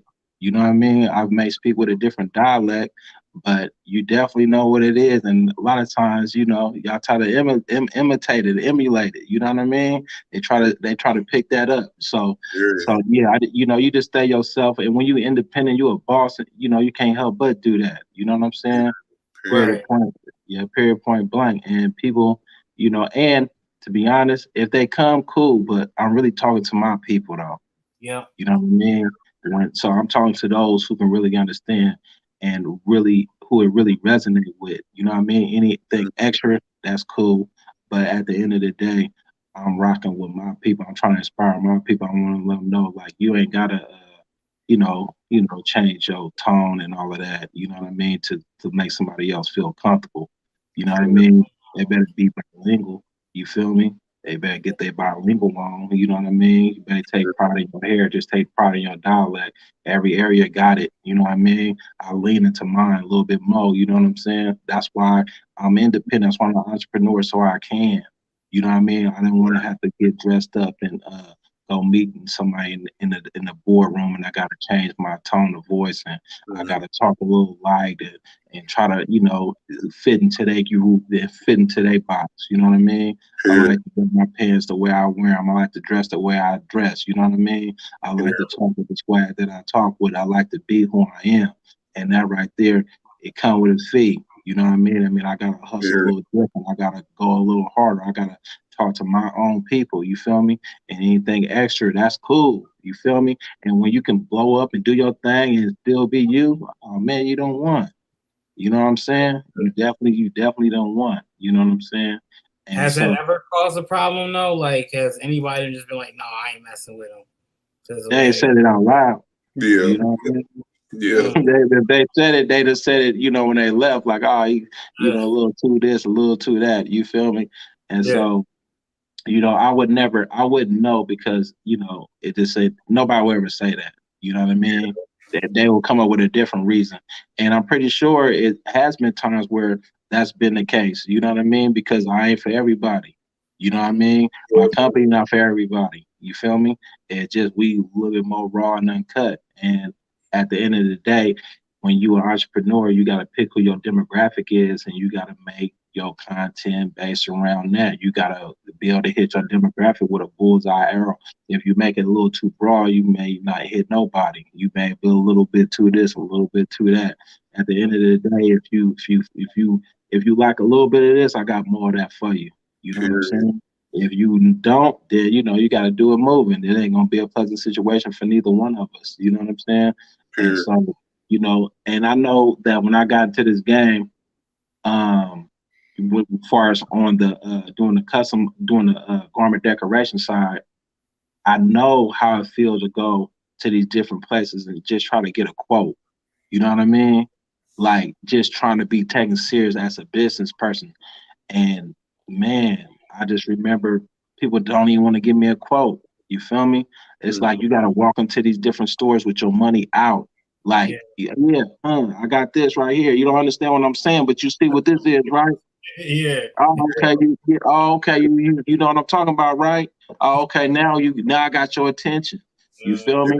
And so I always wanted to have a spot so brothers such as myself can feel comfortable when they walk in the door. Like, man, that's why cats be hopping on the flight. Yeah. You see what I'm saying? That's why they hop on the flight, because one of our own got one. You feel me? It's one of our own who got a shop. It's one of our own who and this shop bigger than yours. Yeah. You see what I'm saying? Right before I got on this call with y'all, I had a young brother. He got his own little embroidery machine and everything. And I took him for a tour, man. He was just like, man, he was amazed. You know what I'm saying? Yeah. He was amazed. He was just so inspired. And that's what I do it for. You see what I'm saying? Mm-hmm. That right there, that's my target market. You know what I mean? Whether we make $1 billion or make nothing, you see what I'm saying? That's my target market to influence the younger me's, like, you know what I mean? If it was a big print back when I started out, man, you know what I'm saying? Yeah. You know what I mean? If it was a big print when I started, matter of fact, it was one. It was called Funky Fat Graphics. You know what I mean? It was Funky Fat Graphics, back in the day, Funky Fat, yeah. And the cold part about it, I didn't even mess with them neither, man. I didn't even mess with them, man. Because they had everybody. They were just like me. They had everybody. They had all the rappers, woo, but they didn't specialize in printing T-shirts. They specialized in doing the album covers. So back in the day, they was doing all the independent stuff, all the masterpiece stuff, all the too short. Yeah, they was doing all of that. And they did T-shirts too. And then that's when I seen the difference between good printing and the eye printing. I seen they print, I'm like, oh, I can't mess with them, man. They registration is off. You know what I mean? See, majority of cats didn't know what registration was. They see the print on the shirt, that's good enough. You feel me? Yeah. But nah, that registration, no, it ain't lining up. You know what I'm saying? Explain that a little bit. The registration. Yeah. So registration is like if you got a say you got a design that got 3 colors in it, right? Mm-hmm. Well, those colors gotta line up perfectly. You know what I mean? Especially if you're doing it on a color garment. If you're doing it on a color garment, that means you gotta print a white underbase, right? So the white underbase go underneath all the colors. So if, say for instance, you print white, red, and green, right? Well, if the green and the yellow, the green and the red is not perfectly aligned, you're gonna be able to see some of that white coming through. You know what I mean? And it's going to be off registration. So when you line your screens up, it's called registering the design. You got to register, get everything dialed in.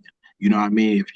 If it's off registration, you off registration. Yeah. So you bring it to somebody who is knowledgeable just a little bit. Don't say, oh man, you off registration, man. This is trash. This is not a go. You know what I mean? And being that I used to go to the trade shows, I used to ask questions every time I go into the print shop. I knew what registration was. You know what I'm saying? And right. My partners, well, not really my partners, but dudes that was getting shirts done. You know what I mean? I look at it, I'm like, and it be off registration. Hella much though, not just a little bit, but like, come on, man. But back then, if it was on the shirt, it was on there. But now for me, it gotta be on there good, and the print gotta be smooth. Your dots gotta be proper. Everything gotta be nice. You know what I'm saying? So I can talk crazy. That's my thing. Oh man, get out of here, man. That's trash, man. Let me see that. Look, what? Yeah, man, you off registration. It's a difference.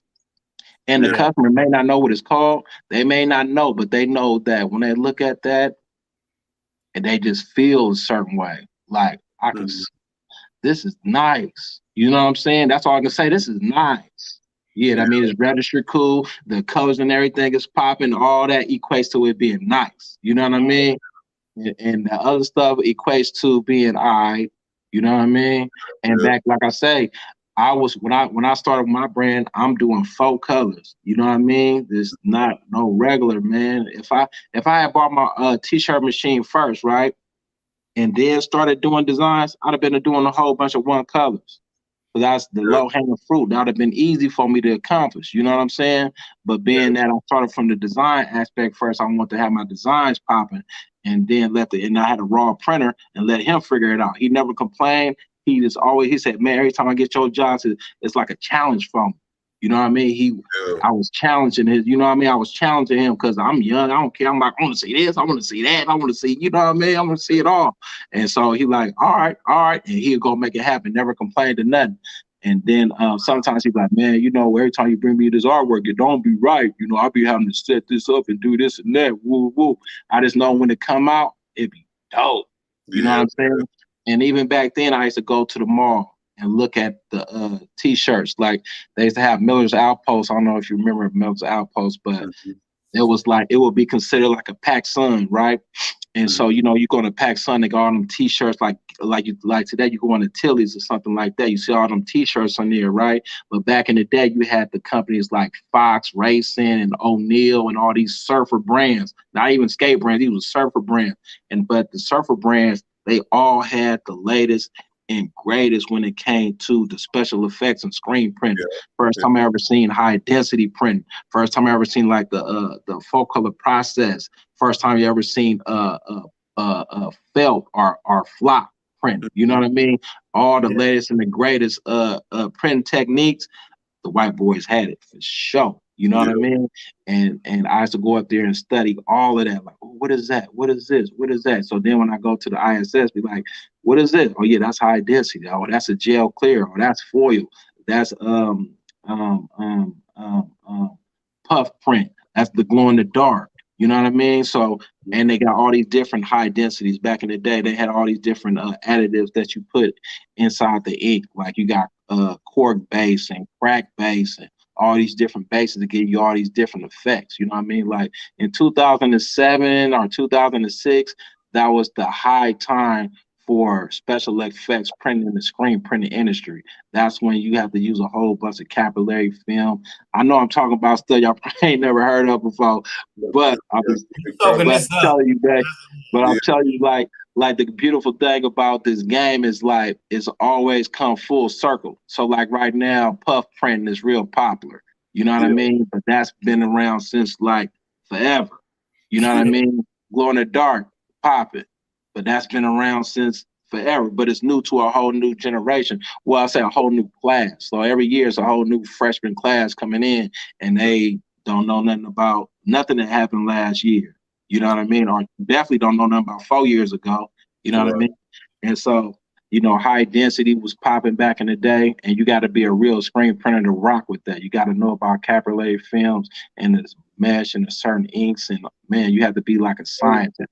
And I don't know if that era gonna come back because, you know, it's just too easy right now with DTG and the transfers and stuff like that. Like, you know, you have to really be really be a scientist when it came to screen print. You really have to be a printer. You know what I mean? It wasn't nothing easy. You had to really figure some stuff out just to be able to put capillary film on the screen. Capillary film is emotion. Are you familiar with emotion? Yes. So when you make a screen, right? When you make a screen, the thing that makes the stencil is called emotion. And so capillary film is thick emotion. It come on the sheet like that. And then you put that on the screen, and then you get a high, that they call it high density. You get a high density print. So like right now, that's what's popular is puff. But puff kind of bubbles and puffs up real rounded, where high density, you get sharp, crisp edges. You know what I mean? It looks like PVC. If you ever seen the PVC patch, that's how the high density look. You know what I mean? So back in the day, you know, that was one of the main things was if you can do high density. You know what I mean? I don't think cats gonna be able to do that though. You gotta really go to hit some seminars. You know what I mean? Yeah. Learn some screen. So, what would you tell a beginner? If you like a beginner in regards to going into the garment decoration game, study the game, go and get as much information as you possibly can, and you know, start off with a DTG or something. You know what I mean? You know, learn how to use Photoshop and Illustrator. Not just learn it. If you could go take a class or something to really learn it. You know what I mean? You know what I'm saying? Going to do that. You know. And start off right there, because if I was starting today, I definitely would start off with a DTG machine, and you know what I mean, because you know there's a lot of variables when it comes to screen printing. You know what I mean? With DTG, you can knock out a lot of stuff. You know, full color, blah blah blah, everything. You know, the cost per item is kind of expensive, and you know you can't do no special effects print. Like you can't do no glitters or nothing like that, no foils, no metallics. You know what I mean? But you can definitely print a shirt in 10 minutes. You know what I'm saying? Yeah. And you don't need all the other variables that you do when it comes to screen print. You know what I'm saying? But that'll be my suggestion. With study the game, you get familiar with it. You know what I mean? Figure out what you want to do. Do you want to sell shirts or do you want to print shirts? Because that was two different jobs. You know what I'm saying? Yeah. That's two different jobs. You know what I mean? Two different skill sets. If you want to print shirts, connect and partner up with a printer. You know what I mean? So you can concentrate on selling and generating content so you can sell. You know what I mean? Because it's already a hard battle with that. You know what I mean? And then you won't water down your designs based off your skill set on how well you can print. You know what I mean? Now, if you want to print shirts, then go on and print and find some cats that know how to sell. You know what I'm saying? And print for them. You know what I mean? Because, it's 24 hours in a day. You got to pick what you're going to do. Now, the best of both worlds would have a partner who can sell. You know what I'm saying? You partner up with someone who can sell. You know what I mean? But yeah, Stan, I seen you send that question over there. Said, how do you cure high density? You cure it, just slow the dryer down a little bit. You know what I mean? You just slow the dryer down a little bit and just go through a little bit slower. You know what I mean? They formulate the high density inks to be cured, kind of like regular plastisol. It is plastisol, it's just a little bit. It's thicker. So depending on how much how high the high density is, you know what I mean. You just slow your dryer down. You know what I mean, and definitely do some testing. You know. I chimed in when you guys were talking a little bit before we started. Is there ever a point that you have to outsource? I heard outsource by screen printing, just or anything. Yeah. Well, we outsource some things now, like our digitizing. You know what I mean? We partner up with a digitizer that's not in-house, and then like some services and that we outsource on a daily basis. And as far as like if we ever have any overruns, for the most part, we don't, unless somebody need 100,000 shirts or something. Mm. You know what I mean? Something big. You know what I mean? But we've been talking about maybe partner up with somebody to maybe send over some overflow or some of our embroidery. But we take so much pride in our work, man. It's that, man, I can't really see letting nobody else do that. Yeah. Yeah. So, yeah. But I definitely would recommend, outsourcing or partnering. You know what I mean? Partnering up with somebody, especially if they, if you only have DTG, but you're gonna have people coming to you for screen printing. So you definitely should partner up with somebody who do screen printing, and you should partner with somebody doing embroidery. So you know what I mean. You can still offer those services even if you don't do it yourself. You know what I mean. And you don't have to do everything physically yourself. Like me myself, that's what we did. You know what I mean. But if I was starting all over again, I would just partner with hella different people. You know what I mean, and be able to get my processes and in order to where I can easily communicate with them. You know what I mean, and making sure that the communication is flowing real smooth, and just delegate. You know what I mean, because that's how you're gonna win. To be honest, the majority of the people who make a lot of money in this business are the people who broker the deals. You know what I mean? They don't touch the work. You know what I mean? They don't print. They spend their time networking, shaking hand, meeting a friend. You know what I mean? You can't really meet the person. You can't meet the person in charge of purchasing that Facebook if you behind this machine printing shirts. You know what I'm saying? Yeah. You can cultivate that relationship if you burn the screens. You know what I mean? You got to pick the job you want to do. If you're gonna sell or you gonna do it. You know what I mean? It's a lot easier to leverage getting a job done for a big client. You know what I mean? Because everybody that's a printer want to do it. So everybody don't have a connection. So that's what really the value was at. And that's something that I definitely learned. You know what I mean? This guy, like, man, these cats is getting all these things done. They don't even see it. You know what I mean? I mean, literally don't see it. And you don't need to see it if you partnered up with the right people. You know what I'm saying? If you know they're doing good work, you don't need to see it like, oh, I don't have to do that. I got to go over here and talk to these people about their next order. Or come up with a sales pitch or building some type of deck out to convince them to rock with us, or coming up with something real creative that'll take them from the last person they just placed their last order with. You know what I mean? Yeah. Yeah, Stan said, tell us about the big order. We already talked about it, Stan. It really was game changing, man. Yeah, definitely was. And to be honest though, it really was our social media and being able to make a direct connect with consumers all across the country was the real game changer. Like that was a one moment, you know what I mean? But the real situation was being able to connect with people all across the United States. You know what I mean?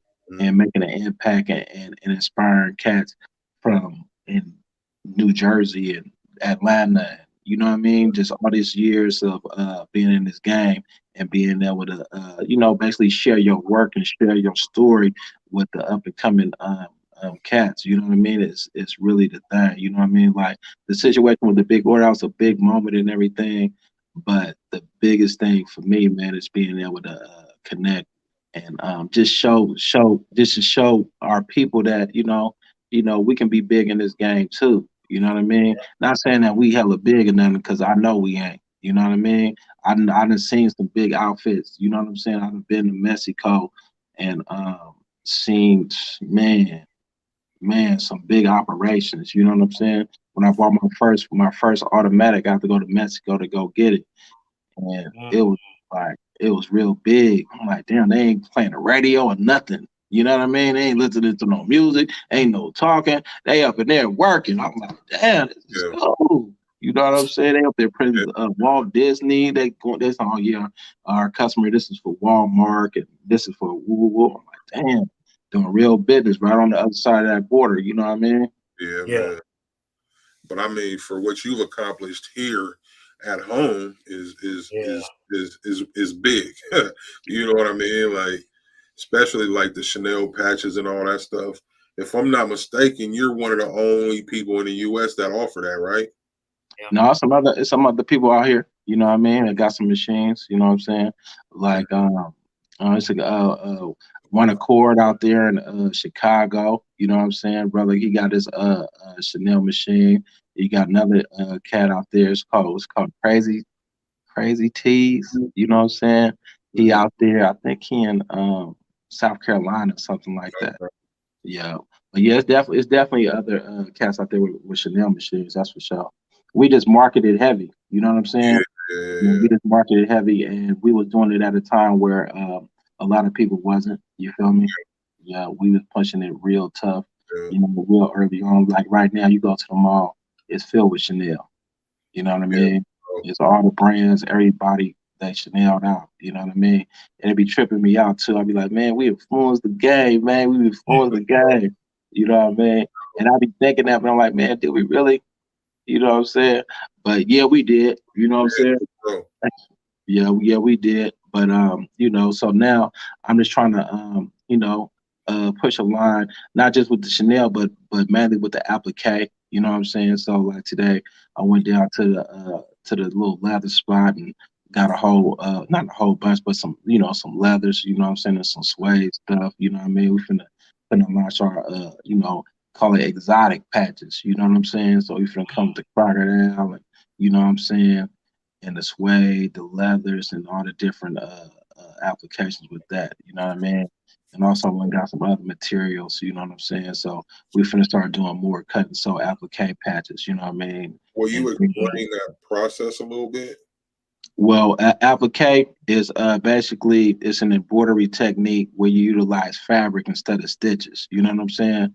And so you may have a design that's kind of big on the back of a garment or the back of a jacket or the front of a hoodie or something like that.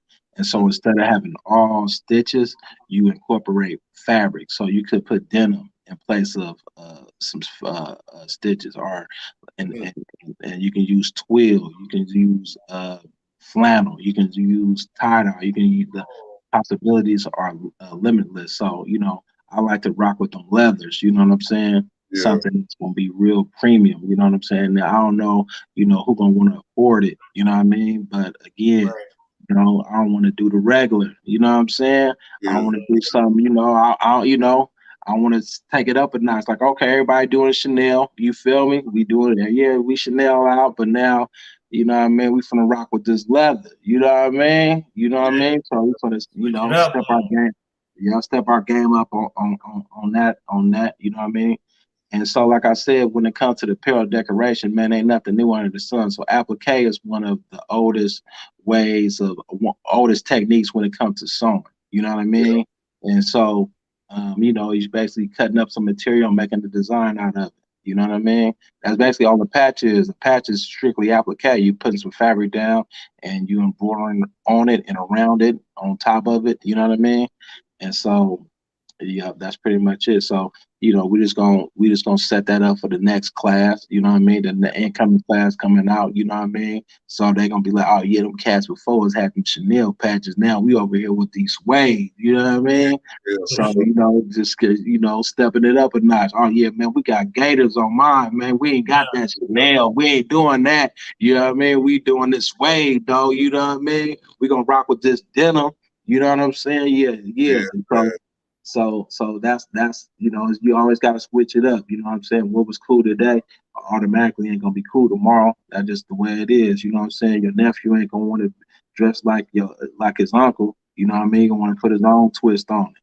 You know what I mean? So like nowadays cats come in, they don't even want to see no screen print. They don't want to see it. They like screen print. Nah, I want that embroidery. That's all they hollering. They want that embroidery. That embroidery. Man, that embroidery be popping. You know what I'm saying? Yeah. Because everybody, screen print is entry level. You know what I mean? If you want to separate yourself, then you gotta do something different. And right now, something different is embroidery.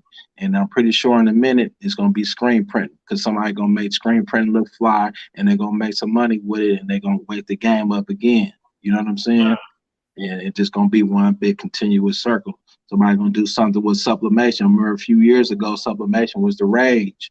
Yeah. You know what I mean? The sublimated hoodies. Kanye had the hoodie on or something like that, and now everybody want to do sublimated. You know what I mean? All the sublimated shirts, all over prints. You know what I'm saying? All it takes is one person to make it pop, and now that's the new trend. You know what I'm saying? Yeah. And so, as long as you get of those disciplines or whatever under your repertoire, you know what I mean, you all good.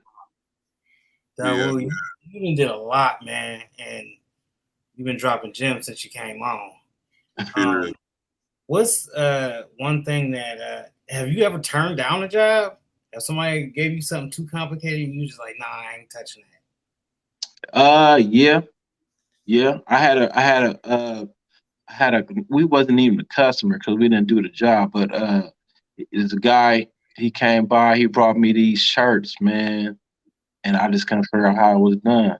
He like, if anybody I know you know how to know what it is, how to do it. I could call out what it is, but how in the hell they did it, I couldn't even tell you. It was called a lenticular design, right?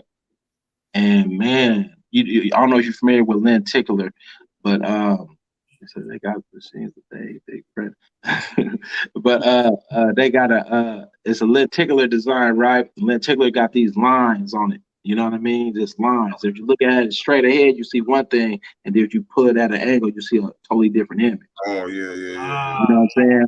And so he had a screen printed design like that, and the way that it had the print on the side of it, I just couldn't figure it out at all. And this guy who brought it to me, he been in the garment decoration industry for a long time, and he couldn't figure it out. He's like, he got these shirts from some guy in Turkey who made it, and he can't get in contact with him no more. And he the only one that was able to do it. And I had to take a picture of those shirts, man. I just couldn't figure it. He had another one like Michael Jordan, and it was the same thing. I just could not figure that out. It was dope as hell. You know what I mean? But I have customers that come in that they say, oh man, I went to like 3 shops already and they couldn't do it. I'm like, what you didn't like about it? And then the things that they didn't like about the print was so minute and small that I'd be like, you know what? I ain't gonna be able to do it. You know what I mean? Because some customers, some people just can't be satisfied. You know what I mean? And if you don't know what it is that you don't like, man, I ain't gonna be the shop number 5 to have to go through this with you. You know what I mean? It just ain't worth it. Like they say, all money ain't good money, And so that's it'd be situations like that. Yeah, but we turn down customers who want to bring their own goods. You know what I'm saying? They got their own shirts and stuff like that. I'm like, no, man, we don't print on other people's garments. Yeah. So you said you out there in Seattle? I'm born and raised. I live in Oregon right now, but I'm born and raised in Seattle. I've been out here about like 7 years. Got it. Yeah, one of my customers out from Seattle, he got a brand called Bag. You know what I'm saying? He's from Seattle. Yeah. Yeah, we've been rocking with him for a minute. You know what I mean? Yeah. So what's the next big thing for you? The next thing for me, man, is either we may bring some sublimation in-house, you know what I mean? May play around with that, because I think I want to start, for the doing the applique patches, being able to customize the fabric, you know what I mean? And so we may bring in some sublimation.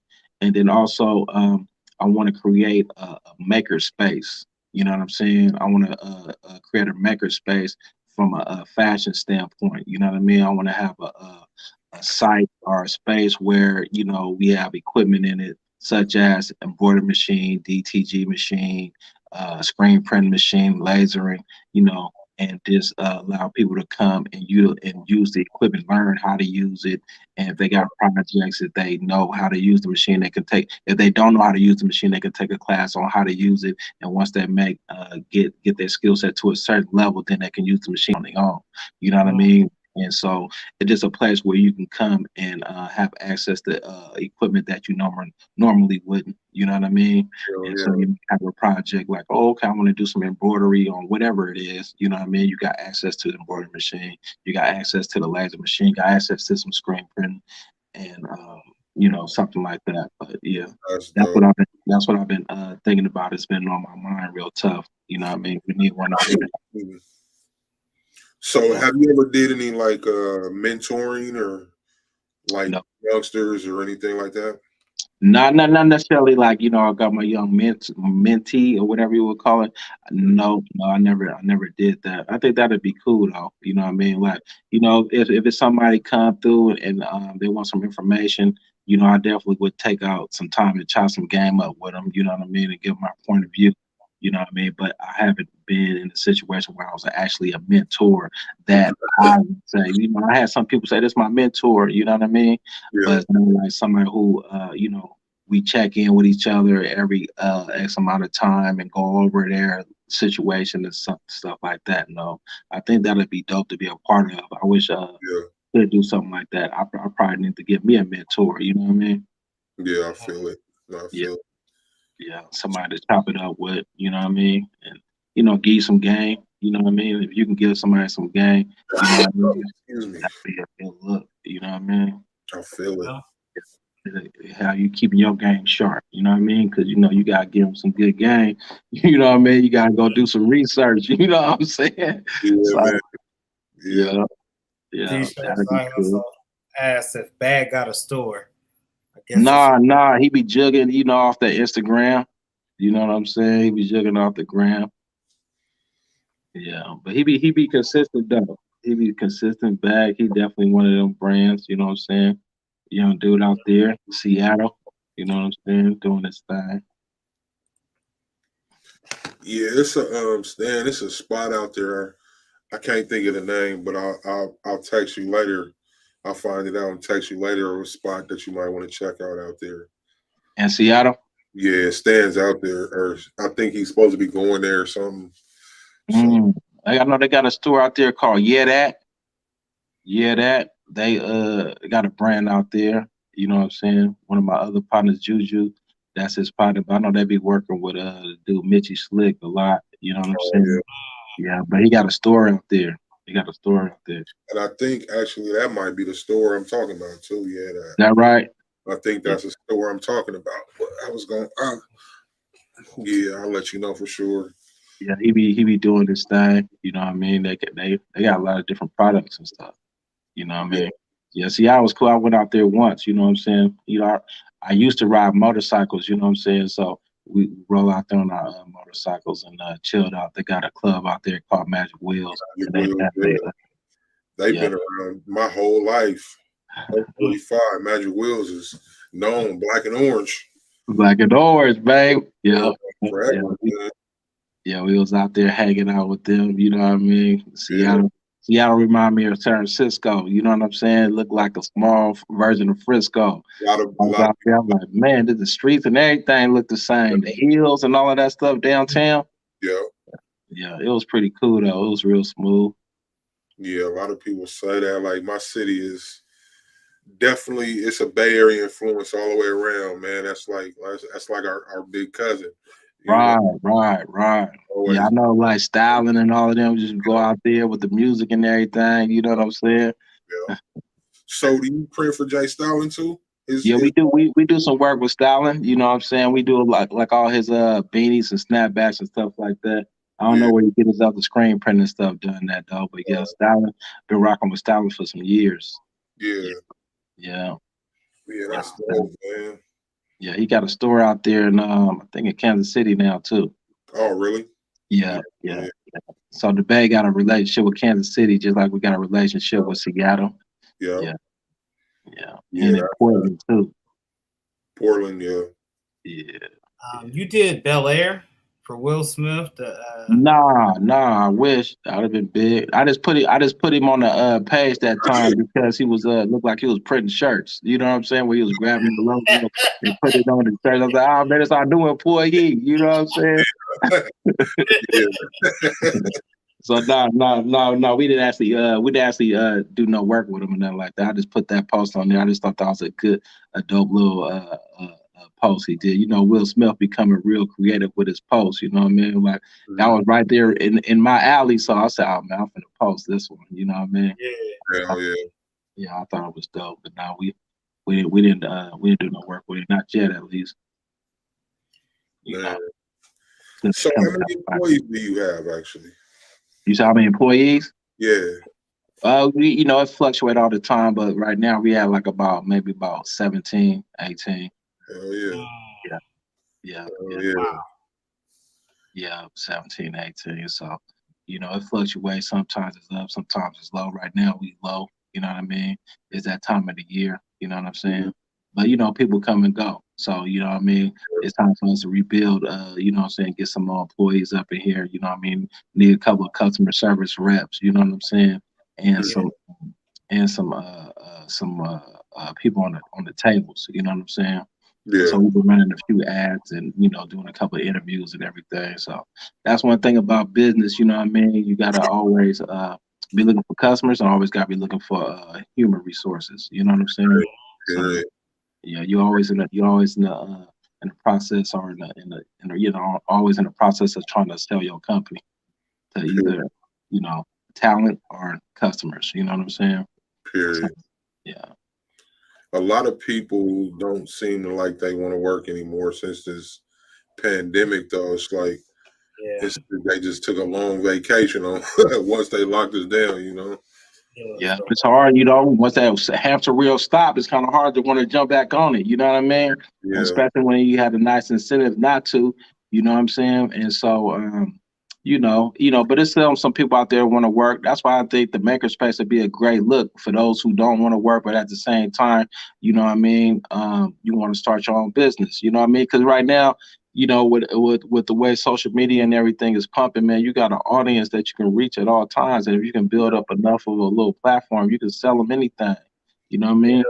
So you don't necessarily have to go out there and get a traditional job. And, because somebody may not have a 9-to-5, but they could be doing DoorDash or Lyft or something like that. You know what I mean?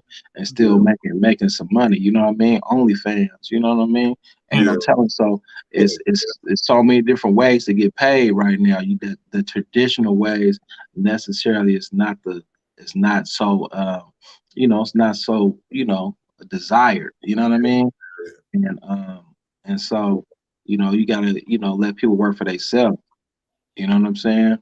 Yeah. So so that's just one of the challenges. So you gotta give somebody an incentive to want to come and work. You know what I mean? And if you want to learn screen printing, if you want to learn DTG, if you want to learn XYZ, you know what I mean, come to Big Print. You know what I mean? So instead of looking at it as a job, but it's more of an investment in your own skill set. You know what I mean? And so you know what I mean? And if you can create a culture or something at your job to make people want to be there, let alone get paid while they're there. You know what I mean? And if you want to be in this fashion game, you want to know it. You know what I mean? You want to have access to learning how to do some of the latest and the greatest when it comes to this game. Then get you a job that's gonna be cool doing it, so you can do that and get paid. That's why I've been thinking about doing a makerspace, because I think that the climate is out there, because people they don't want to necessarily go work for somebody. They want to work, but everybody will let her work for themselves. You know what I mean? Everybody will let her work for themselves. So I just want to have something out there to help facilitate that. Like, yeah, you go work for yourself. You want to do something with this fashion? We got some sewing machines over there. You know what I mean? We got somebody over here teaching a class on how to make this purse or make this bag. You know what I mean? Next thing you know, you gonna learn how to do that. You come do it for yourself. You know what I'm saying? You can go over there and create you some content while you're doing it at the same time. You know, you may have a brand. You know what I mean? Because one of the things as a brand, you need a way to really create content. You know what I mean? You got to have something to put on your social. Okay, well, show the world that you're doing it yourself. You know what I'm saying? And there you go. Come rent the joint out, man. And, we'll turn the machines on for you. You can act like you're doing something, and make you some videos. You know what I'm saying? Yeah. So, as an entrepreneur, man, or as a creative, man, you just got to be creative on how you going about getting you some money or, because I love this game. And when I come into my own shop on the weekends, and I'm like, man, we got this embroidery machine, DTG right here, laser right there. It's like, man, this is feel like I'm at Disneyland. You know what I'm saying? And if I feel like this, then I know there's a lot of other people out there that would love to be, go on a Saturday or Sunday and go and, work on the project that they've been fantasizing about. You know what I mean? Like, you know what? I can go there and do it. Even if I don't know how to do it, they'll show me how to do it. You know what I mean? Or they'll do it for me while I watch. You know what I'm saying? Like a concierge service. Yo, big printing and dropping big gems. I hope everybody's soaking them all up. I mean, I'm gonna play this one back at least 1,000 times, maybe 1,000, 2,000 times. I gotta get everything that you just said. Man, we gonna get the views up, man. You know what I mean? We gonna get our streaming up, man. We gonna be on what's that, Spotify or something? I'm gonna head to a commercial break, and then when we come back, we're gonna do rapid fire. Dry Caesar dealer. I sell Caesar. Oracal is my other big brand that is well known. I have all the colors of Oracal, 12-inch, 24-inch. I have my own branded decal called Galaxy. It's the competition to Oracal. I carry Oracal. Metamark, probably the best decal there is. Hands down, it's matte, but it's fantastic. I carry sublimation products. That's the future where we're growing right now is sublimation, and we have our own line of glitter for like tumblers, resin. So that's our other big one. Stardust Glitter Coats, the other big one we're growing right now is for online presence and in stores. The molds, the glitters, all the sublimation products. I mean, that stuff changes every day and adds new things. I mean, it's. So if somebody order, what's your turnaround time typically for an order? Typically within 24 hours.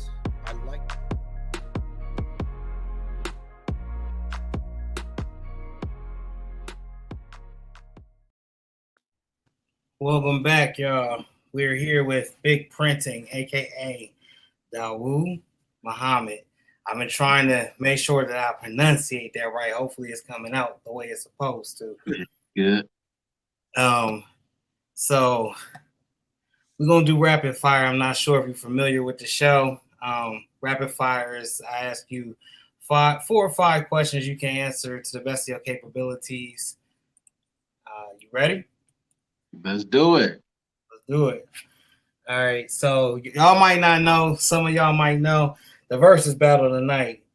Who you choosing? Bone Thugs or 3 6 Mafia? I would definitely go with Bone Thug. Bone Thugs. Huh. Adidas or Nikes? Nikes. All right. Well, steak or lobster? Lobster. I don't eat beef. Okay. 5th question. Print for others or print for yourself? If I have my choice, well, I do got my choice, but in a perfect order. Print for yourself. Print for yourself. That way. All right, brother. Appreciate you answering those rapid fire questions. What we got going on in the comment section? Everybody? Not too much. We didn't shout out the comments, but so do you still run your clothing line amidst what all you do, or no? Not at all, man. Not at all. The most production my clothing line get is, is what I do for myself. You feel me? So maybe once every 2 months or something like that, I go get 50 shirts and have them embroidered with my logo on it on the left chest. Let me see if you see that. Yeah, that big pippin, you see it? You see the wave. Oh yeah. Wave check, you know what I mean? But no, I don't do my brand no more. The funny thing is when I bought my first press, the guy who I bought it from, he used to do my screen printing. He told me, he's like, man, you ain't gonna do your own brand no more. Mm-hmm. You know what I mean? I'm like, man, why you saying that? He's like, man, you gonna do stuff for everybody else. I'm like, man, you just hate woo woo. And initially I told myself, you know what? I ain't gonna do nothing for nobody else. You know what I'm saying? Mm-hmm. And so I was only doing my stuff. That was it. You know what I mean? But then my buddy, he was a alpha right in the fraternity, and the Gap had donated. They had donated 900 shirts to this fraternity, the blank shirts. And he brought them. He like, hey, when he told me, he said, hey man, I got 900 shirts that Gap just donated. Man, can you print them? I'm like, 900 shirts? Like, yeah. You know what I mean? Mm-hmm. And so we ended up doing the artwork and everything. I knocked out the shirts for him. And then I was like, damn, that was hella easy because now I ain't got to go sell them or nothing, And then my other partner, his daddy was a president of a motorcycle club, you know what I'm saying? And he used to buy my shirts from me, the big pimp shirts. He was one of my good customers, you know what I mean? He's like, man, I love your shirts, man. I want you to do some shirts for my club. I thought that was dope to do some shirts with motorcycle clubs. You know what I'm saying? So the motorcycle culture out here in Oakland is real big. And so we ended up doing some. They came out dope. You know what I mean? I really liked it. You know what I mean? And then when I met my wife, I was dropping off some T-shirts at the mall. And when I met her, and we had went on a date, and she was telling me that her mama is an activities director at a junior high school. And they get shirts done all the time. And so she called her mom up and was telling, oh, yeah, I met this guy. He does T-shirts, woo, woo. And so her mom said, put him on the phone. She said, hey, how much you charge me for 300 shirts? Blah, blah, blah. She ran it down. I'm like, I don't even know. I ain't got no price list or nothing. You know what I mean? She said, well, the other guy's charging me $5.50 a shirt. If you can match the price, I give you the order. I'm like, all right, no problem. Whatever y'all need. You know what I'm saying? And so once I did that, I'm like, damn, the schools need shirts. And then my mother-in-law, she gave me all the game on how the shirt game worked with the schools. You know what I mean? Mm-hmm. And so we end up going after that market. You know what I'm saying? So the schools, they got these different programs, academic incentive programs that help with the kids to promote their academic achievement and whatnot. One of them was called Renaissance. And so if you had a certain GPA, you would be part of Renaissance program, and they'll have a big rally once every quarter. We're doing this rally, they'll give away a whole bunch of T-shirts and all these other different things. So we end up making our own catalog and coming up with our own custom designs for the T-shirts, going to the conventions and setting up shop, had our own booth, and we had schools all over the country buying shirts from us. You know what I'm saying? It was actually dope. It was really, really profitable. You know what I mean? It was a good situation. We came out with our own designs. We was doing logo flips, how the cats be doing now. You know how Dope Barrel would take a design and make a Mario Brothers and say Dope Barrel. We was doing that same thing, but this was in 2004, 2005. And like one of our popular designs was we took the NBA logo and you know how the NBA logo had the silhouette of the dude with the basketball. We took him out and put like a little kid sitting at the desk. With a silhouette, and then it said NBA, and then underneath it said nothing but academics. You know what I'm saying? And that was like that was the number one selling shirt. Man, every order was that. Like, oh yeah, we need that NBA shirt, and they'd be getting 300 at a time, and we'll flip it with their school logo on there, and then they may have their mascot and everything on the back. But the school market is a big market. It's very profitable. You just gotta be willing to wait on getting paid because the school districts pay with POs, you know what I'm saying? And it take a while for them to get paid. Some working with some school districts more difficult than working with others. And so that was just one of the drawbacks that we had experience with it. Then we end up hooking up with a broker. And then he came with all these other corporate accounts, which looked good at the beginning just because it's like, ooh, we doing this job for Ben and Jerry's. Ooh, we doing this job for this company. but you know they leverage the fact that they're a big company to get a hell of a rate. You know what I mean? And Talk about that net 30. Go ahead. You going in the net 30? Is that what you're talking about? Man, it'd be net 30, net 45, net 120. You know what I mean? Depending on the school district. Like Oakland Public Schools was notorious. You feel me? They like, man, wait, trying to get, man, I had to go down there and get the check. You know what I mean? Yeah. Yeah. I gotta pull up. Like, what's up, lady? What's going on? Oh yeah, I was gonna send it. Oh, it's right here. All right, cool. I'm on my way. Well, you don't? Nah, I'm on my way. I'll be there in a minute. Yeah. You know what I mean? But some schools is like this, like clockwork. You feel me? And so that could be discouraging. And you know, we was kind of young at the time, and everybody at the time was, you know, everybody wanted to do these big accounts with these big companies. You know what I mean? Like, you know, we did this one marathon at the time, which was pretty big. It was like 30,000 shirts. You know what I'm saying? That was big for us at the time. Huge. You know what I mean? And that was a pretty good order. You know what I mean? That was really something to brag about. You know what I mean? Now looking back on it, like, that was cool. You know what I'm saying? Yeah. But that was the situation back in the day. But the school market was a cool market though. You know what I mean? It's a cool market.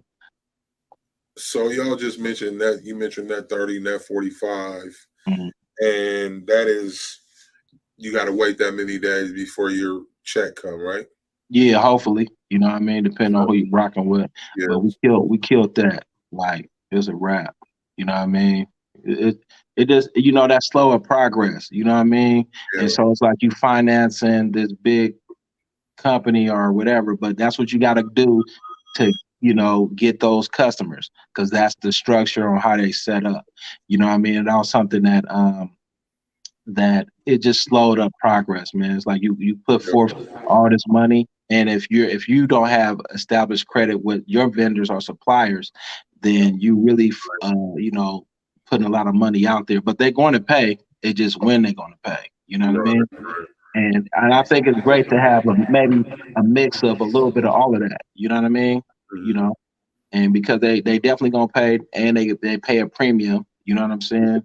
Yeah. But you just gotta wait. You know what I mean? But the best of both worlds is to be able to have somebody that's gonna pay up front and pay a premium. You know what I mean? Yeah. And that's when the game is, you gotta go out there and go get those type of clients. That's what our clientele is now. Even when we did the 100,000 church, they have to pay up front. You know what I mean? So they had to pay initial deposit, and we paid at certain scheduled deliveries. You know what I mean? And they was not used to that. They came with the, oh yeah, we're gonna do net 30. We're like, what, net 30? I'm sorry, man, we can't do that. What? Yeah, nah. Sorry, we can't do that. Now, you know, I can't finance you. You know what I'm saying? And that really was unheard of. You know what I mean? It really was unheard of for them, because when we told her that, she like, hold on, I gotta go talk to somebody else. So somebody else gave us a call back, and she was like, I don't know who you guys are or what, but in my 20-something years, I have never done this. We never pay up front. We always pay net 30, blah, blah, blah, blah, blah. Like, lady, you know, we're not in a position to be able to front this order for you. You know what I mean? And, you know, I know y'all need a black printer for this one, but, you know, maybe, you know, this was our 4th or 5th order, then maybe we, you know what I mean, we could talk about something. But, you know what I mean, the whole reason why we even doing this order is because y'all ain't been doing business with no black printer. So, you know, that just come with it. And whoever the powers that be was like, hey, so you know what I'm saying? And just like they needed their orders at a certain time, like we need to make sure that y'all put them payments at a certain time. You know what I'm saying? So at the delivery number, we need to make sure that transfer coming through. And like clockwork, it was. And it was so good because, you know, I had to delegate some of that order out to somebody else. I had to make moves. You know what I'm saying? We have to negotiate some deals. You feel me? And when I mean we have to negotiate deals, like, you know, you may have a job in with us at that time that order came in, and now ain't nothing happening with your job. Ain't nothing happening with no other jobs but this one right now. And so I had cats coming by like, man, what's up with my order, man? What's up with my order? All right, check this out, man. I know your order ain't ready, but this what I'm gonna do for you. I'm gonna double it. What you mean? You was getting 100 shirts, now you finna get 200. But all you gotta do is wait. Yeah. I'll wait. Yeah. You know what I'm saying? And I had to make a few deals like that. That's why when the order came through, the regular price that it was gonna cost for those 100,000 shirts, we doubled the price. You see what I'm saying? And so it's like I told my wife, like, you know what? Whatever deal you think you finna get these people, I don't care. Double it. They not coming to us because our print prowess. They coming to us. They need some of this melanin right now, so they gotta pay the melanin tax. And he like, you sure? Man, double it. We ain't giving no deals. It's a rush order. Double it. It's 100,000 shirts. I know, and they may not never come back. And if they don't come back, I'm gonna be good with that. Double it. You see what I'm saying? And she did it, and they paid it. You know what I mean? Yeah. And they paid it. And at the end of the day, I know we was gonna have to bust some moves, man. We gonna have to, I ain't gonna tell nobody go do some work for me and I'm gonna owe you. Oh, hell no. You know what I'm saying? Yeah. I know, like one of my partners who he had do some of the work. The wheels like maybe he did maybe like a work for maybe about, I don't know, a couple of days, right? And his bill was like 10 G's, right? And when I handed him that check for that 10 G's, that dude down there started crying. You know what I'm saying? Because he made this money hella fast and he ain't have to wait. Ain't no net 30, man. Here go your money right now. You know what I'm saying? You finished? All right, cool. Here you go. And he been running from his landlord. You see what I'm saying? It's quarantine, and he really quarantined. You know what I mean? And man, he damn near started crying. You know what I'm saying? He damn near started crying. Like, man, it's crazy. That's the power of PO, though. You see what I'm saying? That was the power of PO. Like, yeah, this is real. It's really it ain't taking no committee. It ain't taking no big meetings. This is going through the community right now. As soon as you said, okay, boom, pick them that money, boom, okay, here you go, boom, we rolling right now. Boom, this money is being filtered to the community right now, and it's all business. Everybody earning it. Ain't nobody waiting in line, getting no handouts or none of that. We earning this money, and we finna earn it fast, and we finna do a good job. And if you got some more, we knock that out too. You know what I'm saying? Yeah. That will, man. You mind blown. I'm mind blown. Yeah, man. I can't help but to smile because I'm obtaining so much. This is just, hey, came on and you blessed us, man. Period. Appreciate you. I appreciate y'all for having me on here, man. You know what I mean? Get to chop it up, man. You know what I'm saying? Talk about the game. You know what I'm saying? Yeah, man. Definitely gonna be reaching back out. So So I'm hit you up like, look, man, I need to come on and talk again, but let's do it, man. Whenever you're ready, man. You know what I'm saying? I'm gonna have y'all on my podcast, man, when I figure it out. You know what I'm saying? Because hit y'all up, man. You know what I'm saying? You know what I'm saying? Have y'all as a guest on my podcast, man, so I can get my feet wet with this, man. You know what I mean? Yeah, man, that'll be dope. That'll be dope. Man, see, Stan put up them goats on you, man. Stan the man, man. Stan the man. He said Stan is out there in Seattle. I think he's headed there. Or he gonna be there or something. He gonna be, I think, sometime soon. Oh, okay. Stan out there on the road again, man. He on the road, man, on the world tour, man. You know what I'm saying? Yeah, stay moving, man. Stan, stay moving. He out there pumping, baby, pumping that super color, baby, pumping that super color, baby. Man, let me ask you this one last question before we go. Super color, you're screen printer from the heart. So, how do you feel super color fits from a screen printer's perspective? Or I think, or just transfers in general. I think super color is a great option. You know what I'm saying? Especially if you just starting out. You know what I mean? And to be honest, it's a good solution. You know what I'm saying? For full color prints and things like that. Because if you got a heat press, then that's just another avenue for you to really be able to do this. Do it. It seems very easy. You know what I mean? I don't know what the price points is or whatnot, but it definitely seemed very easy. If I was just starting out, I would rock with something like that. You know what I mean? I would definitely rock with something like that. You know, I actually met one of my I had a customer come here maybe 2 weeks ago. I ran into him at Complex Con. He came through, and he got his brand that he's selling in stores, and he said that's what he used, Super Color. You know what I'm saying? And he was coming through to, you know, get some of them power patches or whatnot. But yeah, it definitely is it seemed like it's a good solution. Stan had came through and brought me some samples and everything. We hit them up. They look good though. You know what I mean? And to do and you can do full color. You know what I'm saying? So they look real good. You know what I'm saying? So it's definitely a great solution. I know they got other transfers out there, like the screen printed transfers. You know what I'm saying? You can do those too. And those look good. I know there's a lot of brands out there that use solely those for their brands. You know what I'm saying? So yeah, I think it's definitely a good solution. I know when I started, if that was available, I would have jumped on it. You feel me? I would have jumped on it. I didn't know nothing about the heat press game when I got into it. I didn't know nothing about it. All I knew was screen printing. You know what I mean? And I just knew that because that was my journey. My journey led me to a screen printer. I know they had heat presses back then, but my journey led me through a screen printer, and that's what it was. I'm like, oh, okay, that's what it is. I say print shirts. Okay, cool. That's what I'm doing. And I'm kind of glad that I didn't know about the other stuff. You know what I'm saying? Because you know, I probably would have went that way. You know what I mean? But the screen printing for me, man, it's been it changed my life. You know what I'm saying? Yeah, it changed my life. So I know that the super color seemed pretty good. Now seeing the other people doing with the direct to film, and I'm seeing people doing that on their DTV machines and things like that. You know what I'm saying?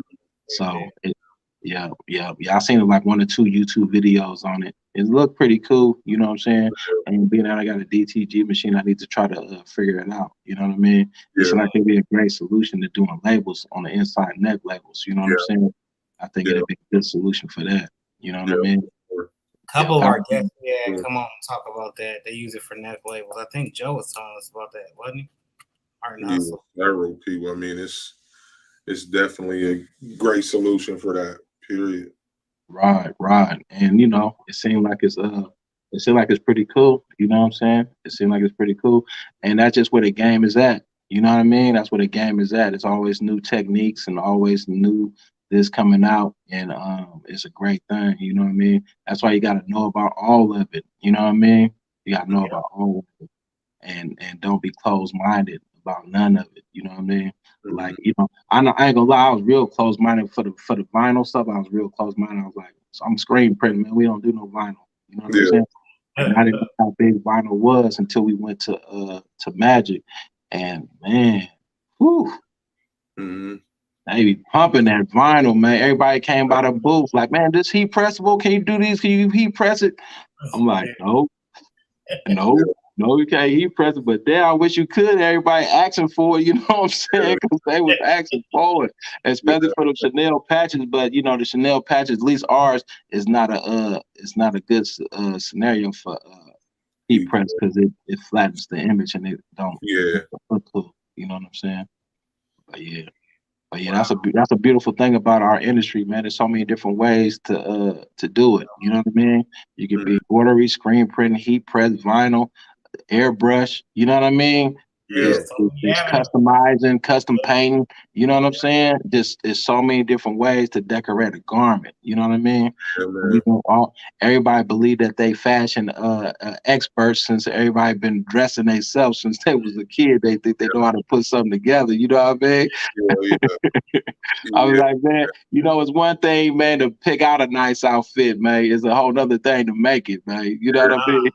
Because you're getting compliments on your outfits, man. You didn't make it, man. You just bought it. You know what I mean? So, you know, to be able to pick some colors and come up with a design that resonate past you, you know what I'm saying? That's the challenge, man. You know, how you motivate somebody to want to put that logo on their chest.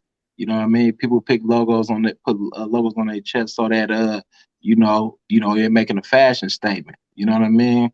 And why would somebody care so much about your particular logo? It got to resonate with them, or you got to tell them a story that made people want to like, oh yeah, I'm feeling that. You know what I mean? Or it's a catchy item that they already bit into. You know what I mean? Yeah, he is there, as you can see. Oh, okay. Yeah. Get some good food out here. Yeah. Right on. Okay, that's why he up, huh? So he ain't on that East Coast time. He on that California time. Hit Fats, Stan. Hit Fats. Fats Chicken. Check him out while you there. That's chicken. That's chicken, huh? Yeah, you can go get there, get you some chicken and some Hennessy and some great Kool-Aid. Oh yeah, good spot, like good food though. But I mean, because like local food, they one of the spots you want to go to if you just want local food. Mm-hmm. You know? Facts. Yeah. Yeah.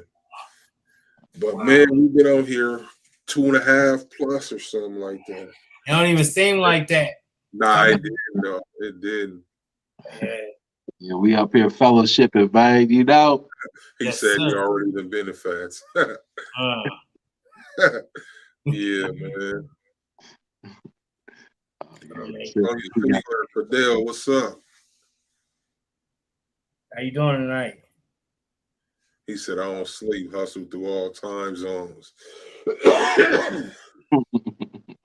Yeah, Stan, he do, man. He straight. Go. Excuse me. He do stay hustling, stay moving, man. Straight up. Also, I'm probably be getting in touch with you soon for some grizzly patches. So y'all do artwork. You said y'all can. Yes, sir. Yes, sir. We got. I need a body with this, man. Okay.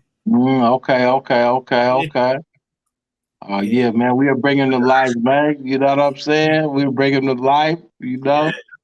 Somebody told me to get off the porch, jump in the car, and drive down the street 55 miles per hour. I was like, all right, you gonna see what's happening. So you gonna be at the ISS? Yep. It's been so long, man. I'm hoping that they don't come with nothing at the end talking about this new Corona stuff or nothing, you know. Yeah, man. Yeah, but I definitely plan on being up in that joint. You know what I mean? Yeah. It's been so long. You know what I mean? Yeah. I just want to see what the atmosphere is like, man. Post quarantine. You know what I'm saying? Yeah. And now with the supply chain shortages being what it is, and you know who gonna actually show up, and you know what I mean, and talk about it. You know what I'm saying? Yeah. Because it's kind of crazy going to a trade show to go look at all this stuff and they ain't got it. Right. Yeah. You know what I'm saying? Yeah. Well, but they're, oh yeah, that's nice. Yeah, we ain't got it. You know what I'm saying? Yeah. Hey, Stan said come speak at his happy hour. Yeah. On Saturday. Come speak at my happy hour Saturday. That's at the show. The ISS show. Oh, okay. Yeah, I would definitely be up in there, man. You feel me? All of us gonna be there. Shoot. Yeah, we gonna be there too. Yeah, man. We need to have a little networking event or something, man. Go chill it. Go up there and chop it up, man. You know what I'm saying? Yeah, that's dope, man. Because I've been going to ISS show for, man, I think my first one was 95, 96 or something like that. You know what I mean? Yeah, and I go every year, you know what I'm saying? And it just be dope, you know what I'm saying? Just to just see how we affect the industry, you know what I'm saying? Because, even going there is like, it's the same old, but I think we be cracking we starting to crack in and make our presence felt, and they seeing the power that we do have as influencers though. You know what I mean? And how we able to resonate with the community and resonate with the people, because even some of the biggest brands that's in our space don't be having the big followers though. They don't have a big following. You know what I mean? Right. And so like how you say, like, when you be yourself, man, you're just gonna shine through. You know what I'm saying? And you're gonna resonate with who you're supposed to resonate with. You know what I mean? And yeah, it's definitely gonna be a good look. I know they had reached out to us to see about us doing one of the seminars or something like that. And we had talked about it, but we had declined it. You know what I mean? We probably should have took advantage of it. It would have been a great way to get some more exposure. It was just that the conversation wasn't, I don't know, I wasn't feeling the conversation. It was just like, well, we get how much? Yeah. Yeah. I ain't feeling that. Feel like y'all pimping me. You know what I mean? That's how I was feeling, man. But that was a small mindset. You know what I mean? It would have been a great opportunity just to be able to chop it up and just talk to people on that stage. You know what I'm saying? And probably should have took advantage of it, but I didn't. You know what I mean? But we're gonna be up in there walking the floor. You know what I'm saying? And seeing what's new and improved up there, and hopefully it's something. You know what I mean? They probably ain't gonna have no equipment up there or nothing, man. Usually you go work a deal at the show and come back with some equipment, but a little something. Dang. Yeah. it's like, oh man, this stuff, man, it's already sold. We sold this one 6 months ago. Yeah. Straight up. Trying to buy a flash right now, you know what I mean? It's the most difficult thing. You know what I mean? Like M&R talking about, I don't know how many weeks out to buy a flash. I'm like, man, this is crazy. You know what I mean? This is crazy. Yeah, it is. Like everything is just backed up, slowed down. Yeah, out of stock. Don't know when the stock coming in. It's like, man, how can you sell something you can't even buy? You know what I mean? They get stock in, they got 7. Exactly. 7 pieces of shit. Like, it's crazy, man. Yeah, it's definitely a challenging time. You know what I mean? It's definitely very unique. I can't wait to where it'd be like, man, you remember back when you woo? You know what I mean? You couldn't get nothing. And, you know what I mean? And all of that. Hopefully this is the end of it. You know what I mean? But hope this ain't the good old days. It's been crazy, man. The last year and a half or whatever. Nah, shit, 2 years, huh? We about 2 years. No, time be flying. Yeah, man. About to be 3 if we going to January. You know what I'm talking about? It'd be like 3. I'm like, damn, 3 years ago this shit started. Exactly. And then every week, man, I'm telling you, like this coronavirus, though, it got more strains than marijuana right now. Every week is a new strain, man. Like, exactly. They need to stop talking about it. Period. Yeah, it's like, man, just keep your mask on, man. You know what I mean? Yeah. Just keep for real. Keep your mask on, and I guess get your vaccine or whatever. You know what I mean? So, bro, stay prayed up. I got the vaccine, bro. I know that's a sore subject for me. Actually, I was allergic to it, and it caused me to lose my leg. Really? Yeah, I lost my right leg after taking that vaccine. Whoa. And, I took it. I was definitely sick. Then it caused an infection in my foot called necrotizing fasciitis, which is a flesh-eating disease. And I just found out somebody else that had the coronavirus got the same disease. So I'm one of 2 people. I have and mine's like they didn't even document. They try to hide mine. And I'm one of 2 people in the world that got this flesh-eating disease. I ended up losing my right leg just this September. I got my leg amputated September 22nd. I'm sorry to hear that, man. I got the vaccine September 15th. Is that right? Oh, yeah. I was fine. I walked in there, it was good. And the next week, I'm getting my leg amputated in the hospital. So that fuck that. I mean, I'm not gonna, like, actually, man, my advice for the vaccine is, man, it's a choice. And if you feel it's good for you, take it. If not, do what you do. I don't feel like they should force it on you. And also do your research and see what's what with each vaccine before you put it in your body, because you don't know what's going to happen. So. And you living proof of that. Yeah, man. You ain't talking about nothing you heard. Hell no. Like, bro, I'm sitting in a wheelchair as we speak. That's why you see me, I'll roll back. Right now, right leg off, still healing. Just got amputated 2 months ago. So that's a transition for you. Yeah, man.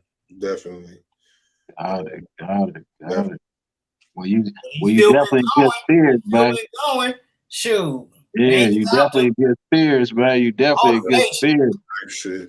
I mean, you know, I can't. My leg is gone, but I don't feel like it's the worst thing I've been through. I don't know if that makes sense to y'all, man. I can that makes a lot of sense, man. What you call fortitude, you know what I mean? Yeah, for real. Straight up, that's what you call fortitude, man. That's how you gotta look at it too. For you know real. what I mean? Straight up. That's fortitude right there. Don't let nothing stop you, man. One leg ain't stopping, man. You gonna keep it mobbing, you know what I'm saying?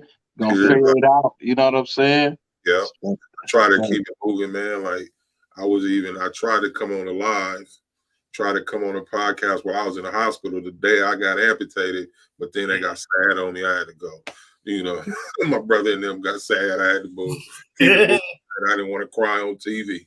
You know. Man. Yeah, that's what you call fortitude right there, man. Yeah, that make you push even harder though. Yeah, man, period.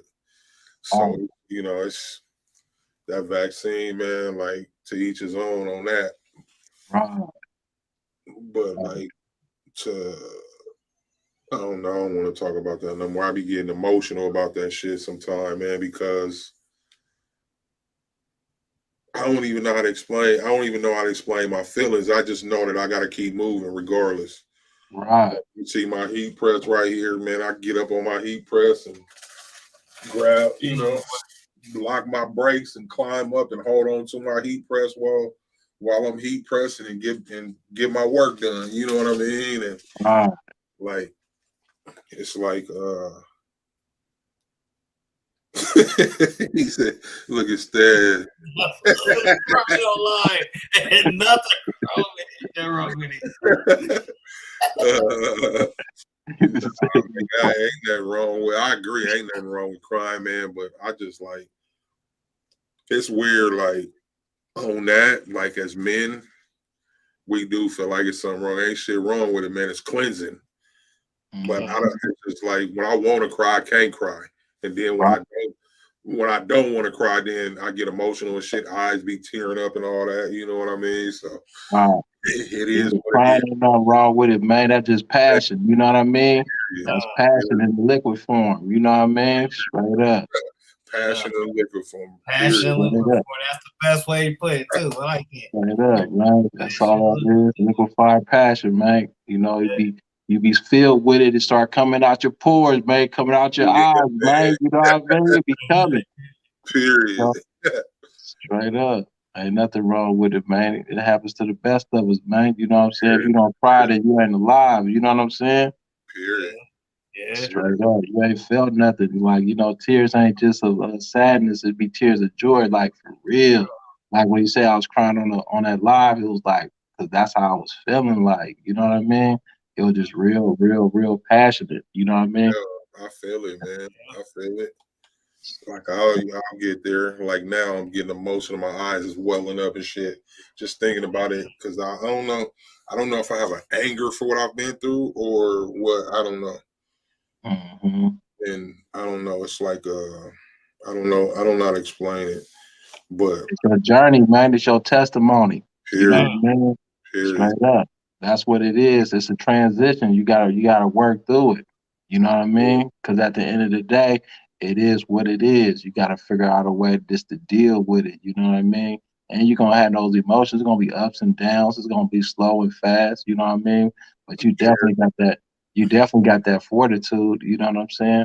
Yeah, man. It's I don't know, man. I guess it's the old soul in me. I don't know. Straight up, you're gonna be working better than when you had 2 feet. You feel me? Now you're conscious of it. That's the goal. Yeah, that's the goal. Yeah. You know, God put everybody got a story. You know what I mean?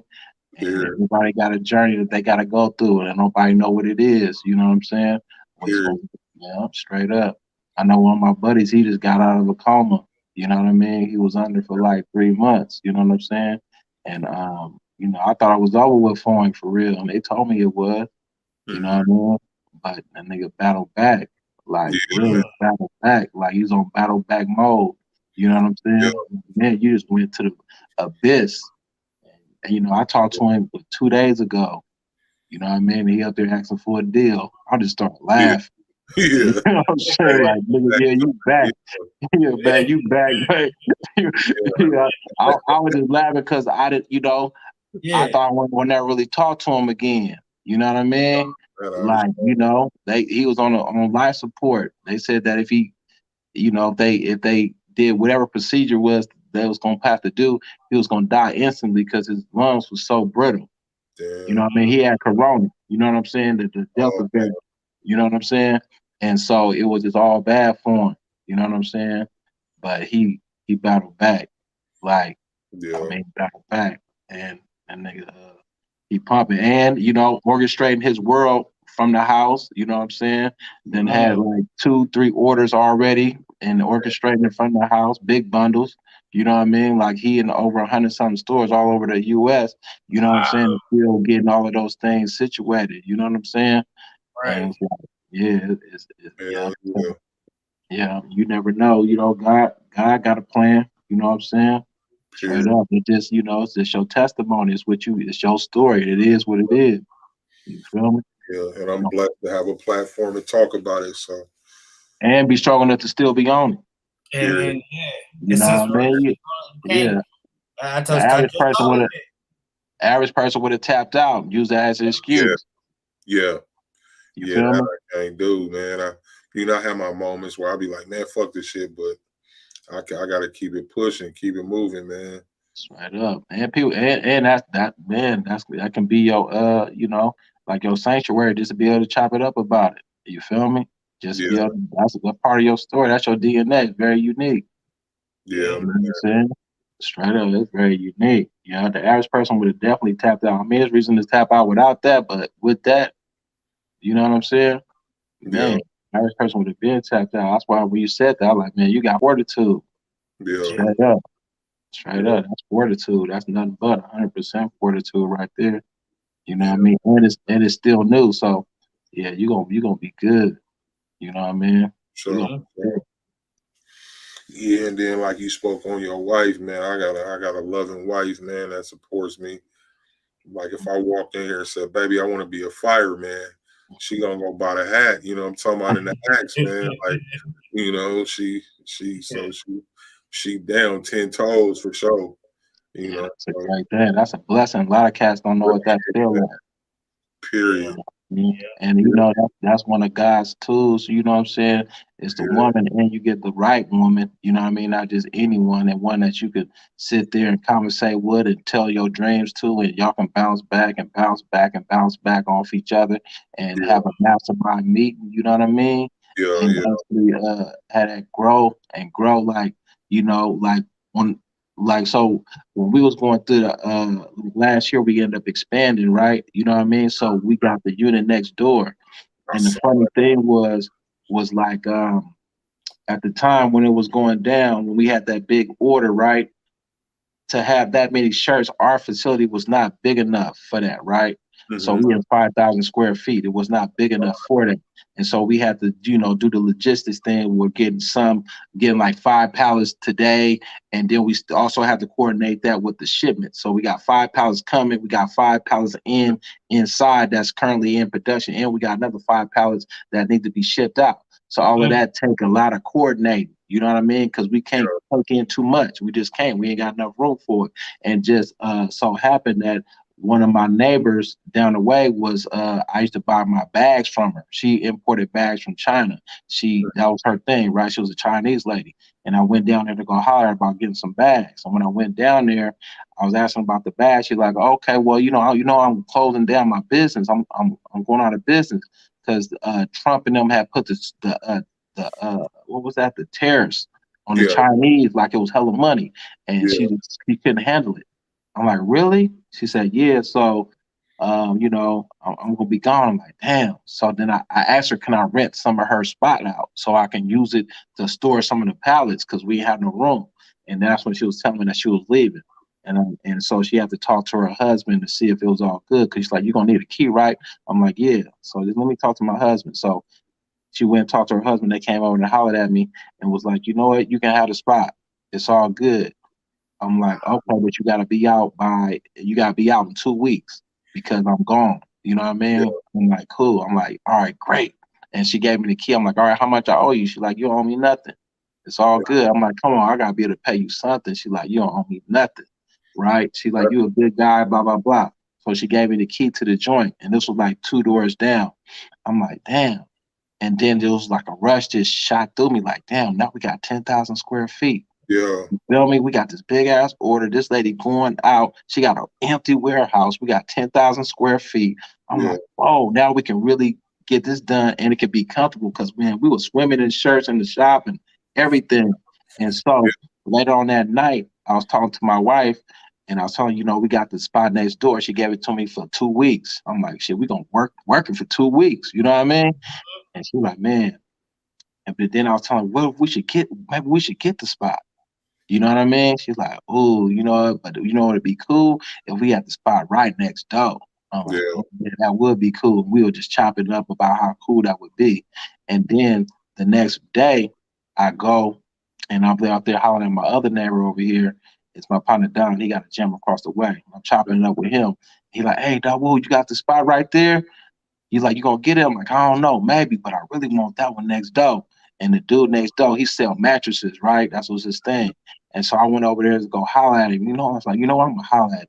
I went over there to talk to him, like, hey, how you doing? And he looking at me too. He's like, you got the spot next door? I'm like, I don't know, maybe. But I'm like, you know what? What if I did get it? Would you be willing to switch with me? And he was like, oh no, I can't do that. And he showed me all his mattresses that he had to the ceiling. And I'm like, damn, how did you get all this up in here? And then he said, oh man, I wouldn't be able to do this. I have to do this and do that. It took me a week and a half just to move in and all this and that. I said, well, what if I handle that for you then? He's like, oh, if you handle that for me? Well, I ain't got no problem with that. Yeah. I said, cool. And he said he had no problem with that.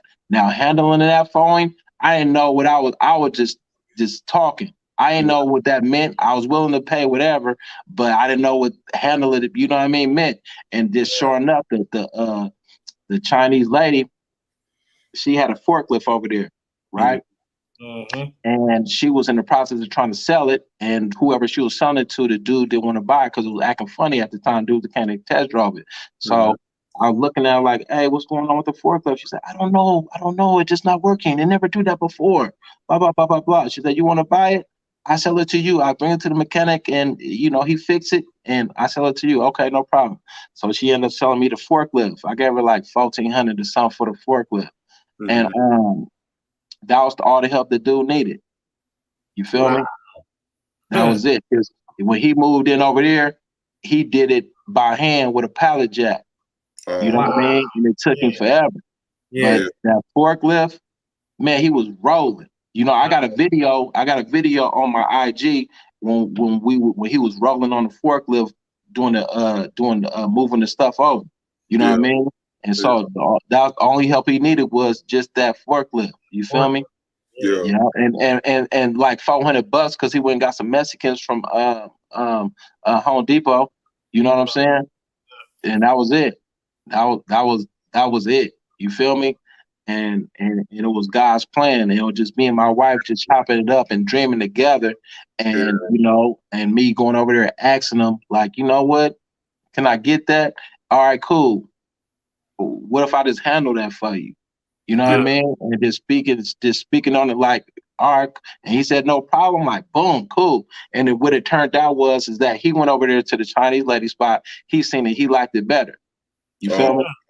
He liked it better. He didn't speak on it. You know what I mean? But he liked it better because the landlord had told me. He like, hey, you know the guy. He like that spot better.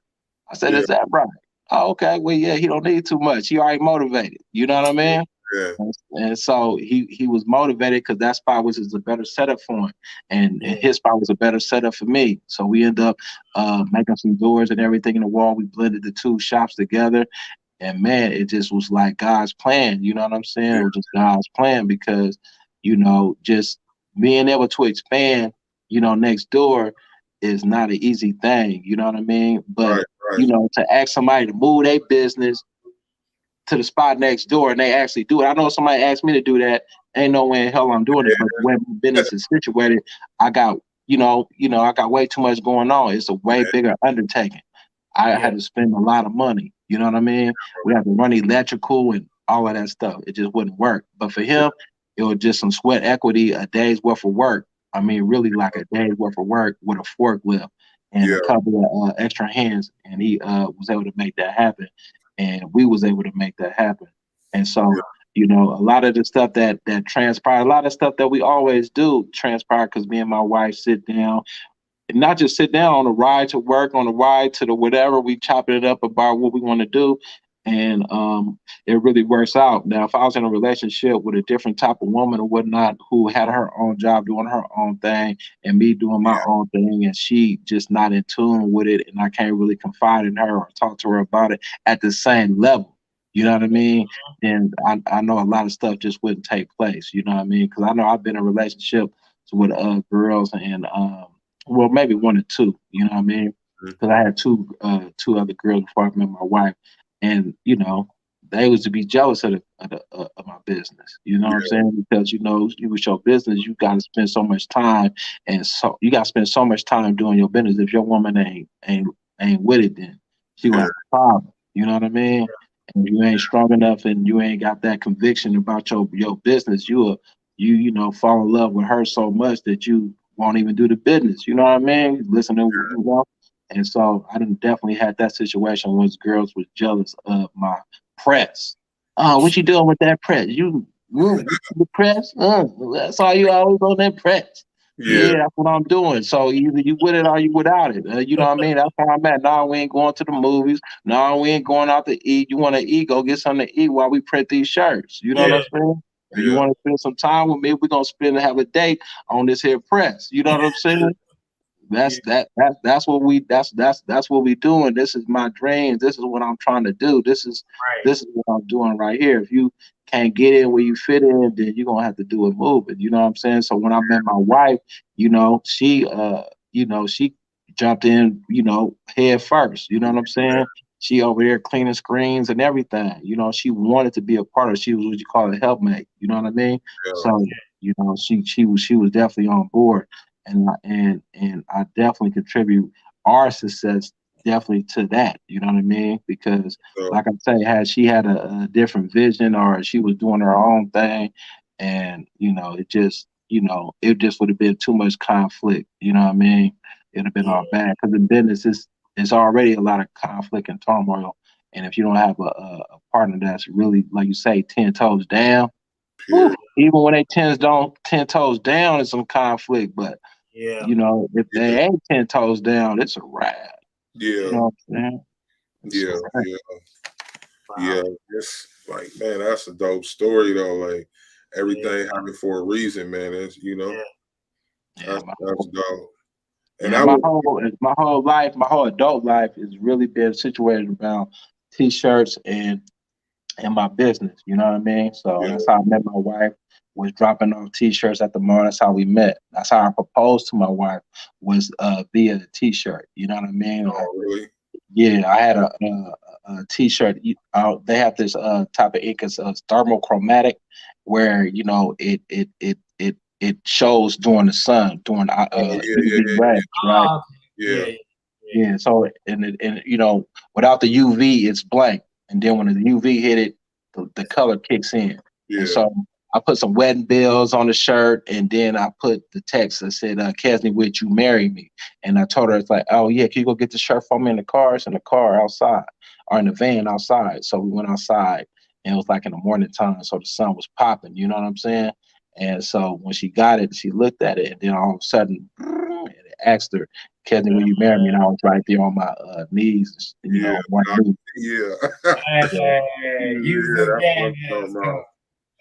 So I proposed to my wife with a t-shirt. So yeah, man, that's dope though. That's like a movie right there. A movie scene right there on her. With a shirt, babe. And the cold part about it, that thermochromatic ink, it's hella expensive. But I seen it at the ISS show. They gave me a little sample, and it was a sample about this big, man. Like literally, they squeezed out a little bit. Yeah, here you go. And that's what I used it on. It was barely enough to print like 3 shirts. You know what I'm saying? Yeah. And that's what I used it. That's what I used it for. I'm like, man, this gonna be dope. You know what I'm saying? Yeah. But literally, I dedicate my life, to these shirts. Yeah, man. That's dope, man. Like just the story, man, the journey. Like now we done been on here 3 hours and I still got more questions to ask, but I think we're gonna need a part 2. All right, well, let's step it for part deuce. Yeah, man. We're gonna do that. The story, man, your story is it's an amazing journey. Like, and like I say, man, I had got hip to you from watching Fab and Dope Air. I don't know if you came in or I forgot what it was, but a video he posted and mentioned you, and then I was like, no, he tagged you. He tagged you in a post is what it was. You had just dropped off the pack to him, and he tagged you in a post. I was like, let me see what this is, and I've been following you ever since. I don't know, a couple years ago or something.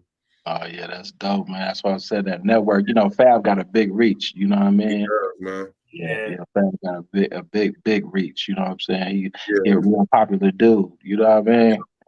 Yeah, cool dude, man. So he supplied for the city and everything. Like, so Mr. Fab, if you see this video, brother, come talk about Dope Air with us, man. Holler at us, man. Straight up. Yeah, Fab. He a real cool dude. You know what I mean? And even though he is famous as he is and everything, he ain't too cool to hustle. You know what I mean? So it's a lot of cats out there that got notoriety or whatnot, but Fab is not too cool to actually hustle and actually going out there and put it in the trunk and go out there and do a movie. You know what I mean? And he one of the only cats with a streetwear brand with a store on Broadway. Downtown Oakland, it's lights, camera, action. You know what I mean? So, he definitely is reaping the rewards of his hustling. You know what I mean? It's cats out here that, rap and got their notoriety and may have some merch, but he got a brand. It's a different. And they loving it. Yeah, they loving it. He be hustling. You know what I mean? He ain't too cool to actually go out there and hustle. He don't put on this persona like, everybody gonna buy it just because it's him. Yeah. You know what I mean? Like he can sit back and rely on his name. I hear a lot of I got people to be coming by and be like, well, Fab got his name and whoop whoop. I be like, nah, man, your name don't move product out of a store on Broadway. That ain't your name that's doing that. You know what I mean? Marshawn Lynch, you know what I'm saying? He can do that, but at the same time, he got to hustle about himself too. But his story ain't down there no more either, though. You know what I mean? And so you got to really be out there. You got to really be out there hustling, man. You can't be too cool to hustle, man. You can't be too cool to let people know you got a product and it's for sale. And this is what it looked like, and come on down and come and get it. You know what I mean? Yeah. You see my hat, man. I'm a Marshawn fan, man. You see, I got my city on my head, man. That man, he changed my town as far as sports and a lot of other things. He changed it. Marshall's a good dude. Yeah. And he another one, he just keep it Marshawn. Yeah. You see what I'm saying? He was the NFL in an interview. Like, you can't. He was embarrassed. He was embarrassed. You know what I mean? Mm-hmm. He was like feeling like, you know what I'm saying, like you you ain't good enough or something like that, or people ain't gonna respect your dialect. You know what I mean? But when he realized that it didn't matter, it was gonna resonate with other people, man, and the people that's gonna resonate with, man, they're gonna hold you up. You know what I mean? Now, even though he ain't really doing his football thing, but he is just as popular as ever now. Yeah, you know what I mean? No. More, man. Like, more. You know what I mean? He's still booking deals and stuff like that, still doing his thing. You know what I mean? Yeah, I see him out there with Will Smith. You know what I'm saying? He busting moves, man. And it's because his vernacular, cause how he talk, Yep. cause how his personality is. Like, man, it's very unique. You know what I mean? We some unique cats up out of here, man. We some of the coldest cats you gonna ever meet, man. I ain't just saying that, man. I'm just saying for real, man. It's like that's just how it is. That is what it is. That's just the cloth that we cut from. You know what I mean? When I go like out of state or something, man, the way people be gravitating because they not really used to it. You know what I mean? They just not. You know what I mean? And being from the Bay and being from Oakland in particular, it's like we grew up with a certain type of confidence. You know what I'm saying? We grew up with a certain type of confidence because like it's just the way we was raised up. Like we pop our collar like all the stuff that come about the Bay, it start off in Oakland. You know what I mean? Start off in Oakland and then, you know, it branch out. But we got a different level of confidence about ourselves. We not from LA. No, we don't do that. We do what we do. You know what I mean? And, you know, but yeah. But yeah, man, we can chop it up all night, man. It's 10 o'clock, man. I gotta do it moving, man. You sure? Hey. Oh man, appreciate you. Appreciate everybody that rock with us. Yeah, straight up, man. I appreciate y'all having me on here, man. It's been a pleasure, man. You know what I mean? I definitely appreciate it, man. And everybody out there, man, again, man, if you need some shirts or something, you know, need some patches or some embroidery or whatever, tap in with us at Big Print. You know what I mean? Hit us a follow us on the IG, man. Let us know that you seen us on the Squad Creatives Podcast, man. You know what I'm saying?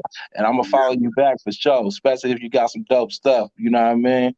Yeah, man. So what's your it's bigprintonline.com, right? Yeah, bigprintonline.com. Yep, that's the website. Go in there and check out some of our package deals. Right now, we in the process of revamping our website, make it look more appealing. You know what I mean? Make it look big print. You know what I mean? Because that's where we slacking on our Mac, and right there is our website presence. It don't really look as dope as we are. You know what I'm saying?